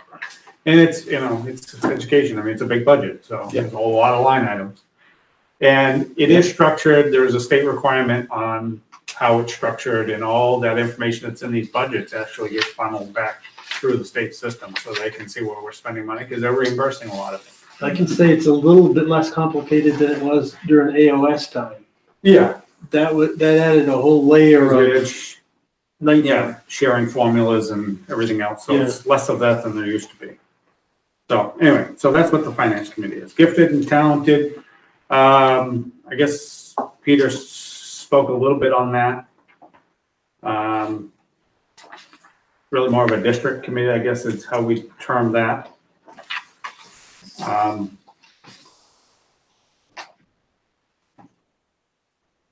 Who chairs that? That has been chaired by the curriculum coordinator, which is Michelle Lake right now. Mary Boyle was the person who used to chair that. So Michelle would chair that. Is that something that would make good sense to be an administration committee, Peter, with representation is? I mean, the board's probably got one or two policies pertaining to gifted and talented education. It doesn't seem to me that we need to have our own committee on it. Right.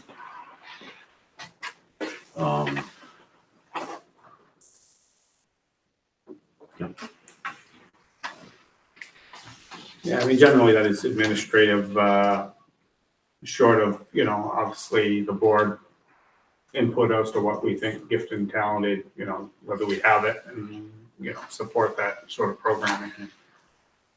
But obviously that's the sort of thing that comes up in budgetary times because it's all in the budget. They have their own line item, the gifted and talent program. But generally, there's a lot of there's state rules and so forth associated with it, which is much more administrative to implement those. And I think Jay is quite versed on this subject, but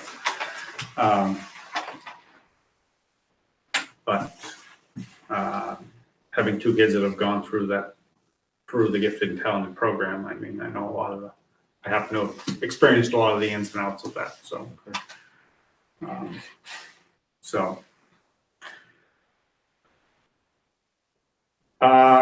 Building committee, obviously when we're building stuff, that was a relevant thing. I think we might want to consider keeping this in place, given that we're looking to build something, and as we get our plans from the architect, that we review it and make sure that it looks to be in line with what we want it to be.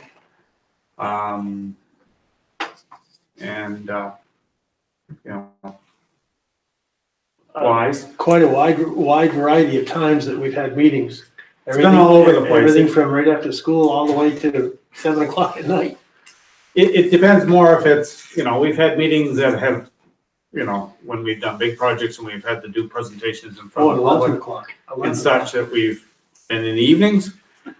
I would anticipate on our current project that it's much more of a, Don't even go there. no, it's administrative from the standpoint of, I mean, we've already approved it, the town's already approved it, we're spending them, we're gonna move forward and spend that money, so it's just a matter of, okay, this is what, we want, brick here and a door there, and that's the sort of thing we'll be kind of looking at to make sure it looks like it's gonna do the job. For the past 3 years, every time Joel said it's gonna get easier, this is a no-brainer, it's all falling apart, so please don't say anything. I can tell you that, I want to say this publicly though, what we've done in the past on the building committee has been pretty amazing, because I think we've picked the right contractors. I was very impressed by the professionalism of Ledgewood, to give them a heads up, and the office of Scott Blatt, that I'm going to say it that way because there's more than one person. Stephen Blatt. Stephen Blatt, I mean, sorry. But I would say that when things run as smoothly as it did with this last one, and actually in a strange way, you probably don't know this, but COVID helped us in that When the When it shut schools, down the building, it opened. the building got shut down and all of a sudden the workers Early. could be in there all the time. It saved us money. It saved us money and we didn't have to pay for winterization type stuff and we got ahead of schedule and. Yeah. And Ledgewood was very good. So what I'd say as far as this goes is having been involved in as many projects as we've been, started off with this edition when I first started, but you were right behind that. Yep. But then obviously doing the various projects we've done over the years with the various editions, I think we've gotten pretty adept at a lot of this on what questions to ask and things to look for, because, I mean, a lot of school districts, you build a building and you don't touch anything for 50 years or 25 years before you build the next one. We've been, one after another, we've gotten pretty versed at this. We should be bringing up one other name too, is Shelley. She Well, has she's been coordinated, phenomenal, I know so- she's probably not watching tonight, but she has coordinated so many details that we never have to deal with. Yeah. Because she just is really good at being the go-between. I've just been amazed at how smooth things have worked. Well, and the level of experience having been part of the AOS. So she's not only been through our project, she's been through a lot of those projects, she's been through Vassabro's project and whatever. So the depth of experience she's gotten in the past She does have 15 years has been phenomenal. Peter, she does have an official title, but it seems like she should be just called the person that does everything else. Because Utility. yeah, because she does so many things. And she drives a bus when we need her to. Yeah, she's done that. Everything from Unfortunately, but Yeah. fortunately, we have that Yeah. option when we desperately need it. But anyway, so building committee, that is definitely something we're gonna have some plans to review shortly. If all goes accordingly, and so we're gonna wanna review that and then probably, so we'll review the plans. There'll be some other meetings as we go to discuss, and review progress and things like that if the project gets going. Those tend to be afternoons because it'll involve the contractors as we get seems like it along. was 11 to 12, something like that. Well, we had them various times of the day. I mean, sometimes we did around lunchtime because people could just get there easier for a walkthrough and see the progress of the project and discuss any details. And we need to pick a paint color, or we need to do this or that. Who knows? Some of it's just a little detail sometimes. I picked the loggers. So anyway, that's what that will likely consist of over the next year. Legislative contact, actually, the legislative contact hasn't been much. They send me stuff every now and then, but it's really not much there. It's more, Peter was talking about the extensive ones, the Maine School Board Associates representative, when they have their annual meeting, that can be a bit. So those are liaison positions. It's not a committee. It's more of a liaison to Well, an externally. The Maine School Yeah. Board representative is a voting member, and actually technically, we do vote on it as a board to elect whoever the representative with. It has been me. But that, in regards to that specific board meeting, that is a vote that has to happen as, to make it official for me to be the representative of the board. It doesn't have to be me. It can be anybody else. Right, on that okay. part. For the meeting that happens in October. Well, the annual meetings then, they've had some district meetings occasionally throughout the year. They tend to be evenings. They've been trying to do a little bit more of that. But they have their annual meeting this year, which went better than last year. And technology was a wonderful thing because Yeah. I'm headed down to, where was I headed? Headed down to Rhode Island. My wife was driving. I had the cell phone going here. I had the iPad going there.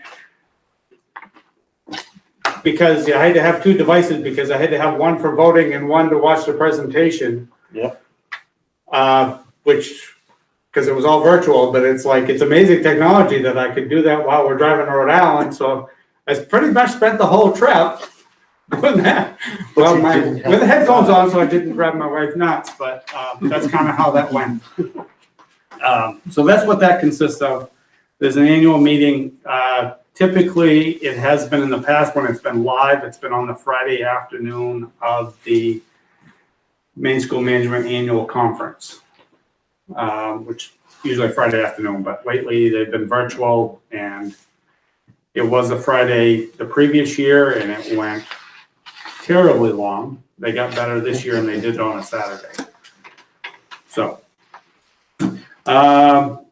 MMTC Governance Board, just a step back. So we have membership on the Governance Board as a voting body, as a member representative to vote on things before MMTC in regards to like their budget and that sort of thing. And that stands for the Mid-Maine Technical Center, which is the regional technical Yep. high school. And actually, there was a meeting yesterday.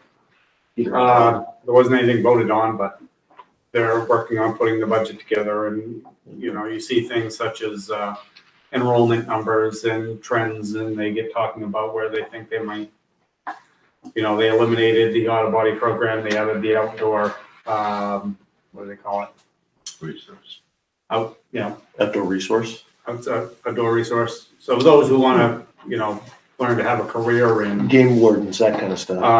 in outdoor industries. It could be a guide, it could be running a snowmobile guide service, it could be fishing guide, it could be game warden, who knows what. All kinds of, in this state, there's all kinds of opportunities. So anyway, that's what that consists of. That tends to be, those meetings tend to be like 4 o'clock in the afternoon. They have them a few times a year. There's not too many of them. Generally, probably 4 or 5 meetings a year, something like that. Quarterly. So our board has a member. Every board that sends, of the sending schools, has a representative as well as their superintendent. So of course there's 4 sending schools. Yes. A lot of them, Winslow, Florence, and Meswansky. So that's what that consists of. I have done it. If other people have an interest in that, that's okay too. I've just done it because in my particular work, I deal with the trades a lot, and I like this, you know, see how that is going along and help nurture that, because it's an important, I went through the trades myself, so, before going on to other things, but just kind of a personal interest. Negotiations. You mentioned legislative contact, but all you said was so short that I still don't know what it is. One contact person to whom? And what does that entail, and how often does it, if you don't mind going back to that? There really isn't much of anything there. They might reach out and want some input on something. Who is they? But, Is it MSMA or is it? well, most things go through MSMA because, I mean, pretty much everything's funneled through them. I mean, the Maine School Management Association has, or Maine School Board Association, or the Maine Principals, or the Maine Superintendents Association, right? It's all really kind of one interconnected entity that are looking at what is going on in the state to help us look what the legislature is doing, how that's going to affect us. Us obviously lobby to them to help them craft legislation that you know, is in the school's interest. Those sorts of things. So it's kind of a back and forth sort of thing. So yes, I get emails every now and then, but I think everybody is actually getting all the emails. If you're Yes. not, you should be soon. Do you get emails from Maine School Management on a regular basis? Relating to legislation? Well, they send their, not specific, you might not see a specific piece on a specific piece of legislation, other than there have been specific pieces that have come up that they really want input from board members. And they'll send it to all board members. Maine School Management has all that contact information. I assume that gets updated as. It's like these here that you can see I haven't read. So if you haven't seen any, you should be seeing some. That's what they look like But they come regularly. regularly. They'll send a newsletter, they'll send an update. this is what's going on in school law, this is what's going on in this or that, or these are the legislative proposals that are being discussed about. So as far as this contact person, yeah, my name's kind of out there if somebody wants to contact me, but generally that's not really too much of a thing. It's really, everybody's pretty much getting that communication from main school management and such. Is it yeah. Is it potentially possible to change the name of that? Because when I see legislative, I'm thinking that you are talking to the representative from Winslow in the Maine State House and the Senate and in the Senate. That's legislative. Yeah, I can't say I have done that. Well, I can't say, no, I have, but not. Is MSMA contact person? That would be more descriptive. Well, I don't know if the legislature is looking for this contact information. I mean, I think it makes sense that the board, if we're going to speak as a board on legislation, that. But we're not speaking to the legislature. You're not describing speaking to the legislature. Yeah. You're describing speaking to an intermediary group that represents multiple boards. I mean, I have written to representatives on certain topics. And I think, as a board chair, I'm supposed to be speaking for the will of the board. Mm-hmm. So, as long as I understand, I think where the board is at, I'm surely not gonna go out there and express things that aren't what the board is thinking. I think Earl's saying that the title doesn't describe what Yeah. is being done.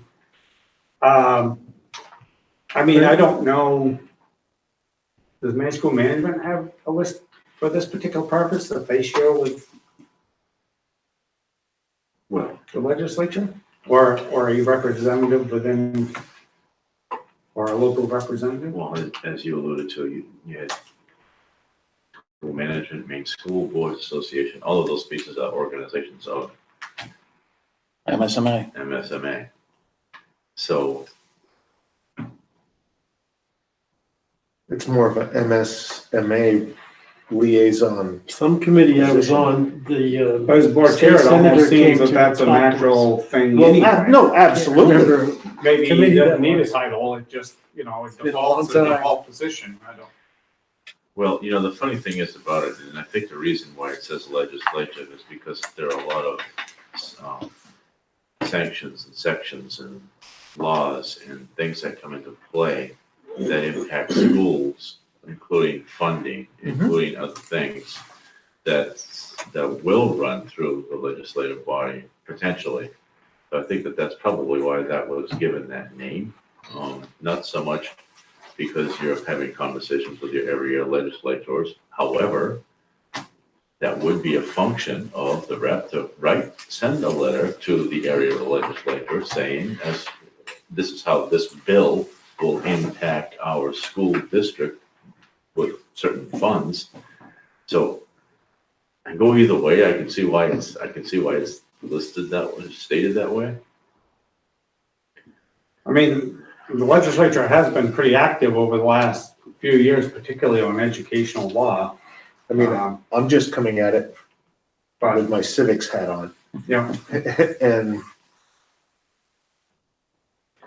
If Maine School Management went away, there would be no liaison between us and the legislature. It'd be a Call it direct contact, right? Legislative issue contact person.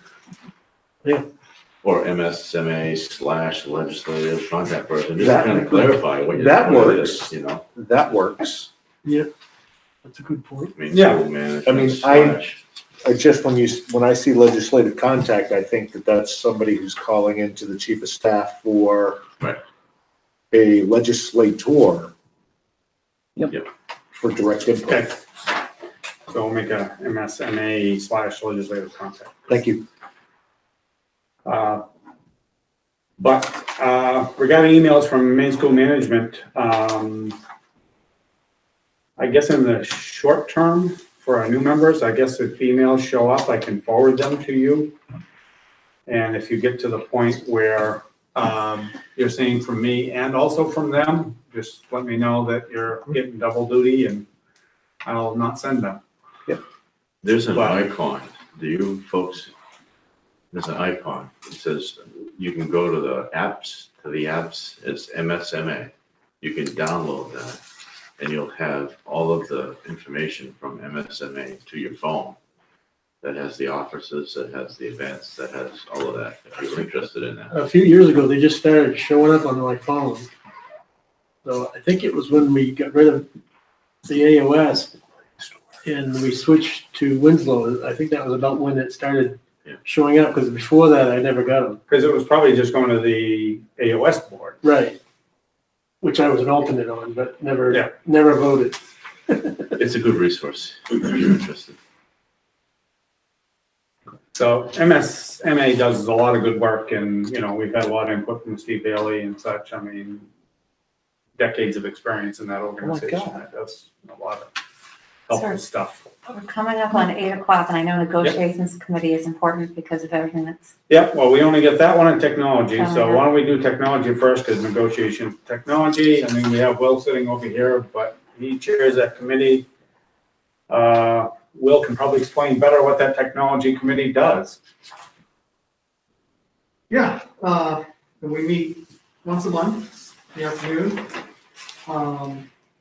We kind of have a boilerplate of topics, some of which we don't hit them all every time, but the committee reviews the proposed budget for following school years. We might look at any existing school board policies that impact technology and maybe make some recommendations to the policy committee, or if we're aware of maybe some gaps where we might want to suggest policies to the committee. We review technology planning, look at websites and our online presence, see whether we can help coordinate professional development related to technology across the district, look at technology standards and curriculum, and then overall sort of any other technology related things for our schools and community.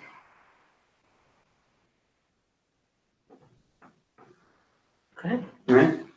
Thank Obviously, you. technology is a big piece of what we do. Becoming bigger. If we're doing it right, you don't notice. I hate to tell you, we're gonna replace you with AI. Good. All right. Thank you for all that you do. As long as you get a severance package, okay. So negotiations, that's definitely the biggest iron that's in the fire right now. That is obviously a very important committee. For our new members, I mean, our labor costs and benefits are, about 80% of our budget, something like that? Is that about right? So obviously, it's a big, big piece of what we control as far as our budget goes. And our budget needs to get approved by the town council, so all that comes into play as we have to navigate that and coming to a conclusion on what we can get through on a budget. Would you two agree with this statement? I think it's the most time we spent on any committee. Definitely it is. I think that's pretty obvious. So for example, the two big ones that are coming up right now are teachers and support staff. Usually they're on opposite years, but because the last teacher's contract was a 2-year contract, which we negotiated virtually in the beginning of COVID, it was a 2-year contract, so now we got those two stacked up in the same year. So the intent is right now on that is we intend to meet every Wednesday afternoon. 19th? We're starting on the 19th of January, this has already been scheduled, because obviously this has to be a cooperative arrangement with the union. So we're starting on the 19th with some presentations, then we're off on the 26th. And then we start the following Wednesday. And every other Wednesday, we're going to work on teachers or support staff. Alternate those through the process is where we're starting from. That might evolve as we go along. I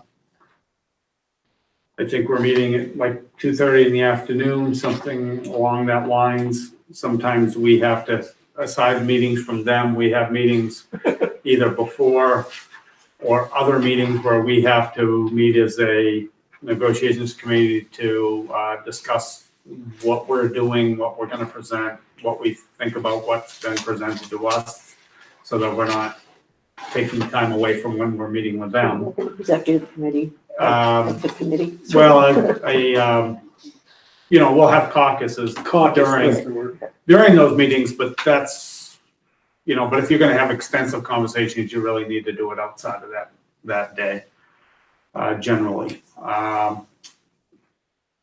So that's basically what that is going to consist of. In the short term, Peter mentioned there's a number of contracts. These are the two biggest ones.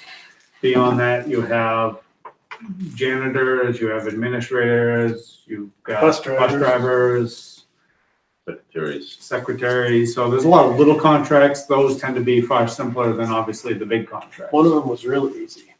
Remember that? So, That was easy. but these two are the biggest ones.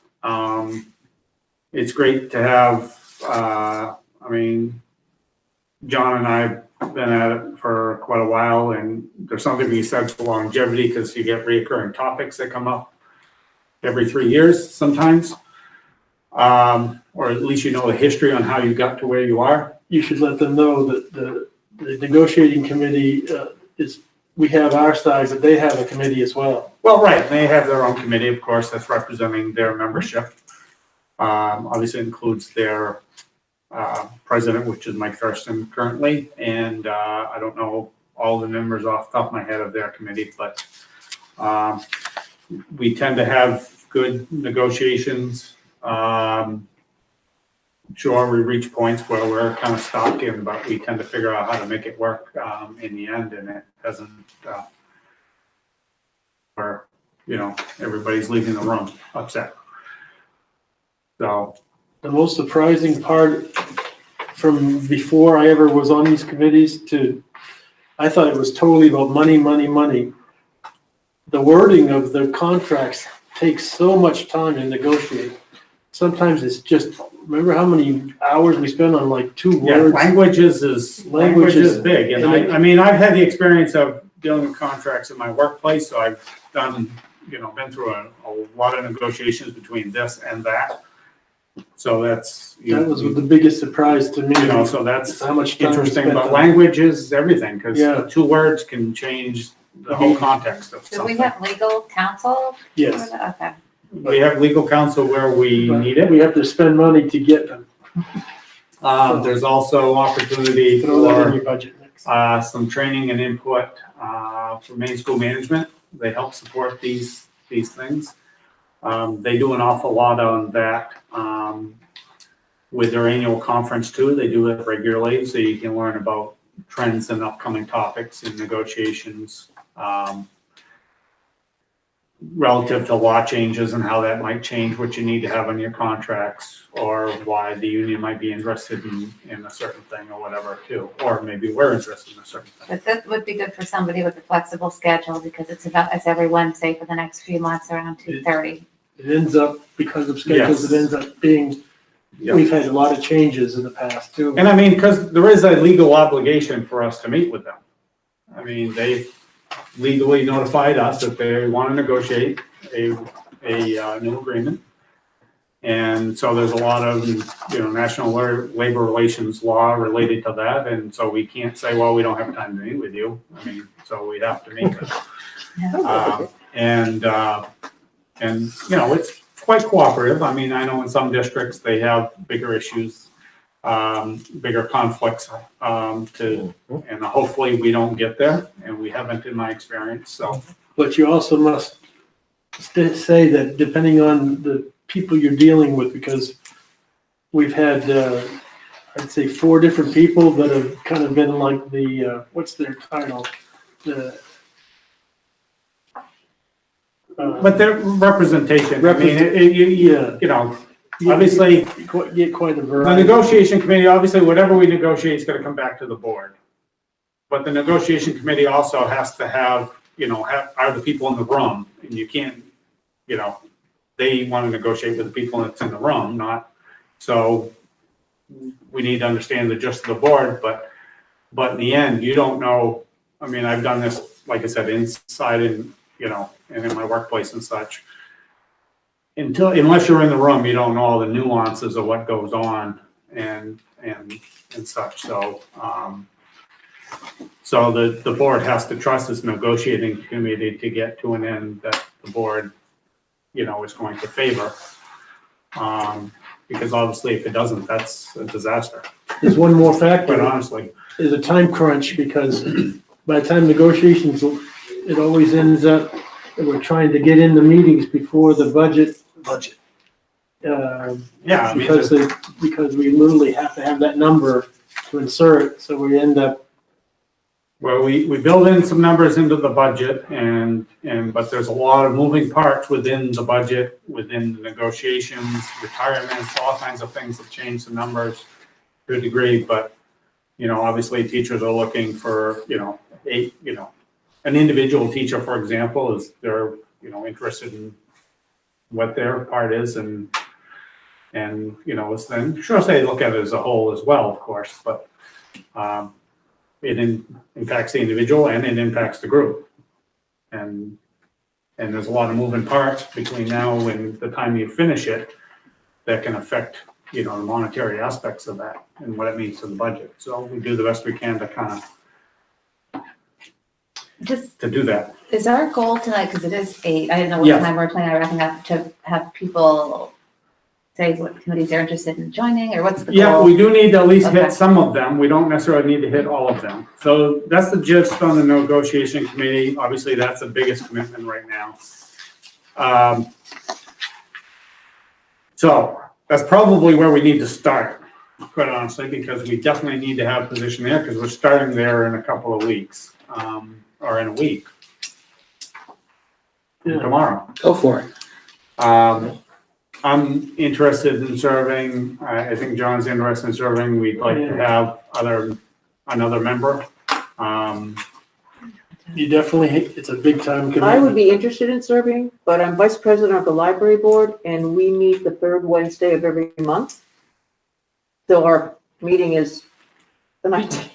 You know what I'm saying? So that, I don't know if that would be a Do you have conflict. any pull over that committee? I mean, I think we could probably, What time is your meeting usually? 3 o'clock, Okay, yeah. Exactly the same time. 3 to 4. well, before we go further as to how that fits in, I guess, is there any other members that are interested in serving on this committee?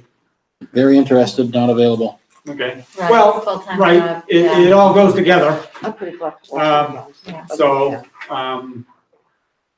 working for a living sometimes is overrated, but it's a necessary evil. It's become easier for me since I become independent. Yep. Even though I'm still working full-time. Yeah, but you I'm can schedule my it boss. accordingly, and I I've been asked- able to do that. I asked my boss by looking in the mirror, can I do that today? I've been able to work around that, or I've got various ways of taking time off, so, but, so if Karen is interested, I would say that, you can be there when you can be there, not everybody makes it every meeting, and by Yes. having 3 members, we're well represented. Let's hope we're not virtual, because then you're using 2 screens, or I had my iPad and my phone and my. Yeah. I assume the plan is we're gonna be live, or that might change given the. Yeah. But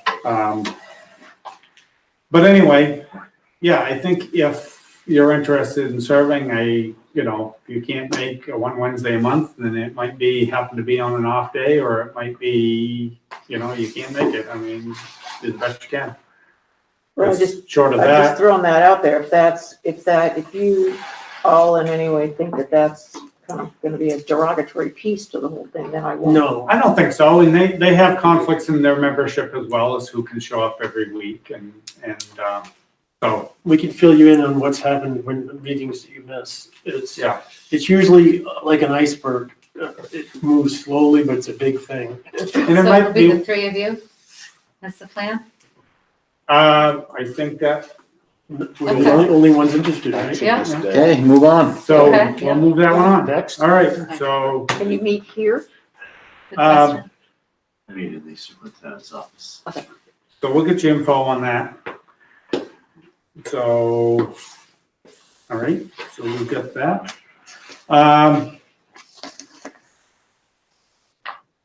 Adult Ed Advisory, unless anybody else is speaking up, Earl has a keep thumbs going up. with Earl. Yeah.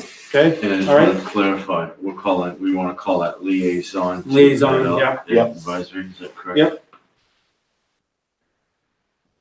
Okay, It sounds more fancy. well, which ones do we really need to hit tonight? Because we can come back and hit some of these other ones after. We'll just go through quickly You and, can hit them pretty good. Okay, Yep. Let's go. Athletic Council, I mean, John's been on it. He's obviously had a lot to do with athletics in this town Including coaching. and including coaching. If John is interested, it would be good if there was another member that would be interested in that. Again, that's been infrequent, but maybe that'll change a little bit more, who knows? If you can make it, you can make it. If you can't, you can't. I mean, I would be interested with 3 children who play sports.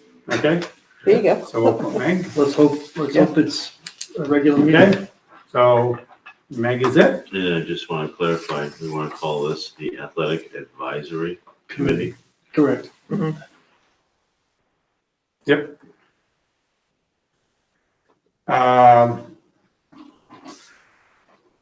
Board awards. I'm willing to keep going on that. And there are some other interested party, because I don't necessarily need to do it. I don't mind doing You that. good? Good, Hillary? Okay. Some of the stories you hear about some of what people are doing within the schools is just, it's awesome. It's pretty cool. It is fun. Policy committee, that's definitely an important one. So it's been me and Earl and John. Is there other interest, or was the current membership still good, or are there other people that are interested and available for that? That's obviously the other issue. So we'll just keep going and doing that. Make sure we're on the list. Capital We're, planning. we're operating on the assumption that there aren't gonna be any changes in the times that these meet. Currently, These are- yes. Gotta hope. I think particularly during the COVID times when we don't want to be asking more of our administrators, I think we need to stick with that. Capital planning liaison. Capital planning committee liaison, because it's somebody else's committee, but it's a liaison. Are we all good with leaving John on that if and when they ever meet? It's, Yeah. if it's totally changes and someone else wants to do it, that's fine, but I know what it's about if they structure it like they did before. Curriculum committee. I know Earl's had good input there because he's an educator. I don't necessarily need to be on it, but if somebody else, because I don't know, I would find it interesting. Yeah. I would you're find- interested in that? Yeah. Because I can be I a don't know if I official would on bring any as much to committee the anyway. table as you do, but I would be, He'll still be there. Your perspective might be very important. And we can have Yeah. more than 2 members as I well, just think so. I would learn I a mean, I lot. was kind of interested in With that as kids well, in the but system. Oh, yeah, So yeah. No, you you're a would teacher. make You were a teacher. so, You might be a better fit. no. Well, I mean, Well, we have to Karen has read or- expressed some interest too. Is Okay. it limited to 2 or can it be 3?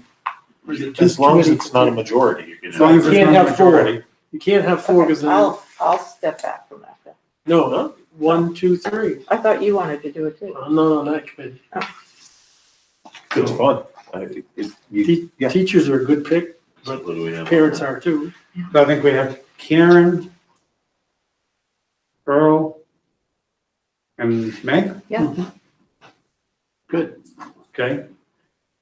And I can attend any of them I want anyway, but I don't necessarily. Obviously, I would not vote as, you know, to create a majority anyway, so.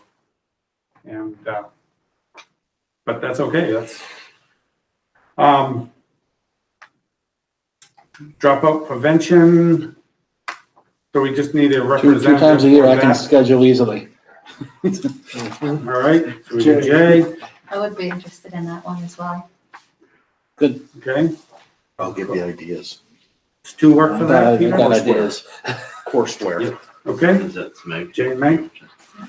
Finance committee, good to sticking with me and John on that. Is everybody? One thing that I would like you to do is, only because of COVID being an issue, I'd like to be your backup and follow you through it one of these times coming Oh, up. sure.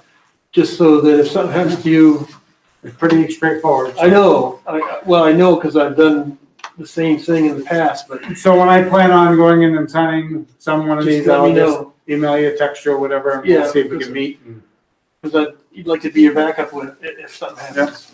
it's very straightforward, so, okay, I great. hope it never does. So we will go with that. Gifted and talented, which is rarely at this point. I It's know in, Jay has some interest in that. You want to leave your name on that, Jay? so that would be liaison to the administration's Yeah. gift and talent. Yeah, I'll do that. So we're calling that gifted and talented. We're calling it an administration committee with a board representative. So board rep to the district gift and talent committee, I think is what we're calling it. Still gonna be gifted and talent committee. It's just how it's structured, I guess. Does that make sense, Peter? Or no? No, it's getting late. I've been up since 3:30, so Oh, Jesus. I just can't function. So gifted and talented, what do we call it? Administrative committee, is that what you want? Yeah, representative to the district, Representative. to the district gift and talent committee. Okay, representative.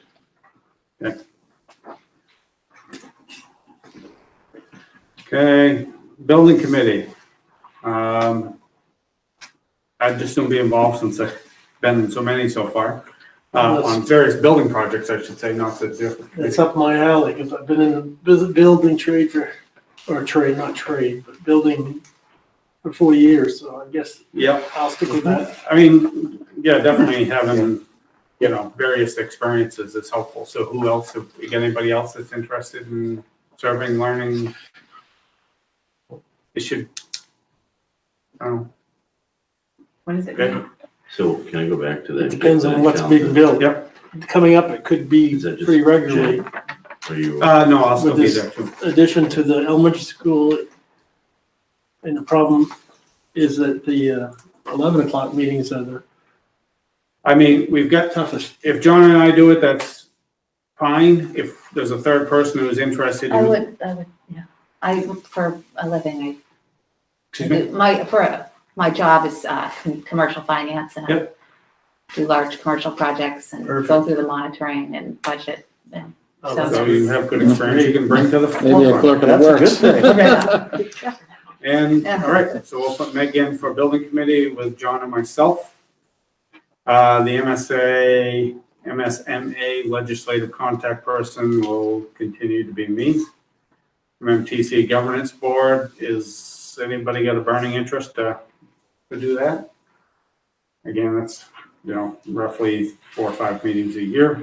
All right, well, I guess I'll keep going there. MSBA representative, I guess I'll keep doing that unless somebody else has a burning desire there. I think it makes sense for you, Um, Chair, yeah. Negotiations committee, we've already covered that with myself, John, and Karen. Technology committee, so that one's open. Has somebody got an interest in that? I think I was on that. I've been getting invited to them. I've only been able to attend one because, Okay, maybe the list didn't get updated from last year, but we had made that as when you came on the board or something. I'm willing to stay on it when they're virtual and I can do it. Just Do it pop in well. and- We'll make it all It the was time. virtual, so. Will's good at virtual, so. All right, Anybody else want to be on technology? Could have more than one, but one is sufficient. Okay, all right, I think we covered it. We still need to vote on this, It was in depth. Well, actually, technically, I get to a point, so those are the points. the waiver of the minimum days, is that Yeah. right? Yes. Yes. Oh, all right, so One quick vote. we get through that. It was, I guess it was good that we did the special meeting to get through that, because I wouldn't have wanted to do all this in a regular meeting. No? Well, we couldn't have done it the way we did it tonight. Yeah. In past years, we've just kind of raised our hand, So- but this was important to Was do this- once in 10 years. Okay, so was this approved? Because I see an email from Pender saying that, please accept this email as official confirmation of my approval for your request of a waiver on the 5th of January. Yes. Okay, well, let me back up before we get there, just to say, we didn't have any other things, public comments. There's no public here, for those who are tuning online, there is no public here to comment. Just want to make sure that we covered that point, because it is legally required for us to have a public comment period. Okay, now we can move to that agenda item, as the next thing that we had on here was the school calendar. I move that we make a request to the State Department of Education as recommended by the administration to make adjustments in the 2021-22 school calendar. Seconded. Second.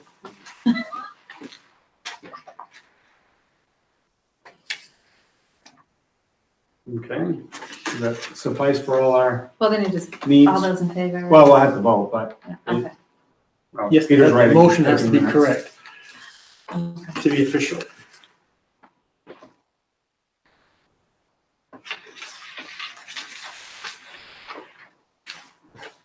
Oh, he's taking notes. Minutes. I'm the secretary. Oh, too. God love you. You've been up since 3. He wears a lot of hats. Amanda's sick, so she usually would be She here. is? Move to make requests feeling to good. make adjustments to the calendar as approved by the Commissioner of Education. Okay? To change Well, to 175 minimum school days. we, As presented. As presented. do we need to make the request or approve the request? You need We to. need to make the request. No, Don't we made it. We have made the We made it. request. We Now got it you need to give me permission to go ahead and do this. So you're changing the calendar. So we're looking to approve the request. Right. It's been And approved change, by the state. approve the request, and we need to change the calendar. Okay, let me rephrase the motion, please. Okay. Oh. Move to change the 2021 school calendar as approved by the Commissioner of Education. Does that cover us, Well, I Peter? think we gotta back up. Move to change this, Move to change the move to accept the proposed calendar. waiver of instructional days and change the school calendar as presented. Does that work? In service days. I think early. Okay. You girls got it? It's just move to Move to. approve the proposed change to the academic calendar. That summarizes it. That would be all inclusive. That's I quick, guess. that's Good quick job, and easy. Earl. All right, good, Earl. Did you second that, Earl, that new? Or did he make the motion? Okay, so who's got the motion and who's got the second? Moved what Earl said. Okay, Second. good. Moved and seconded. Any discussion? All in favor? That's teamwork. All right, unanimous. All right, We'll get one more vote. the only other thing we got, our next regular meeting's on the 24th at 6. And it's a motion to adjourn. Do we have a motion to adjourn? Move to adjourn. Second. Moved by Jay, second by Karen, all in favor? We're out of here. Sorry it took so long, but we covered a lot of ground and I'm glad we're over it. So we can move on Thank you. to actual implementation. Thank you all. We I have- definitely,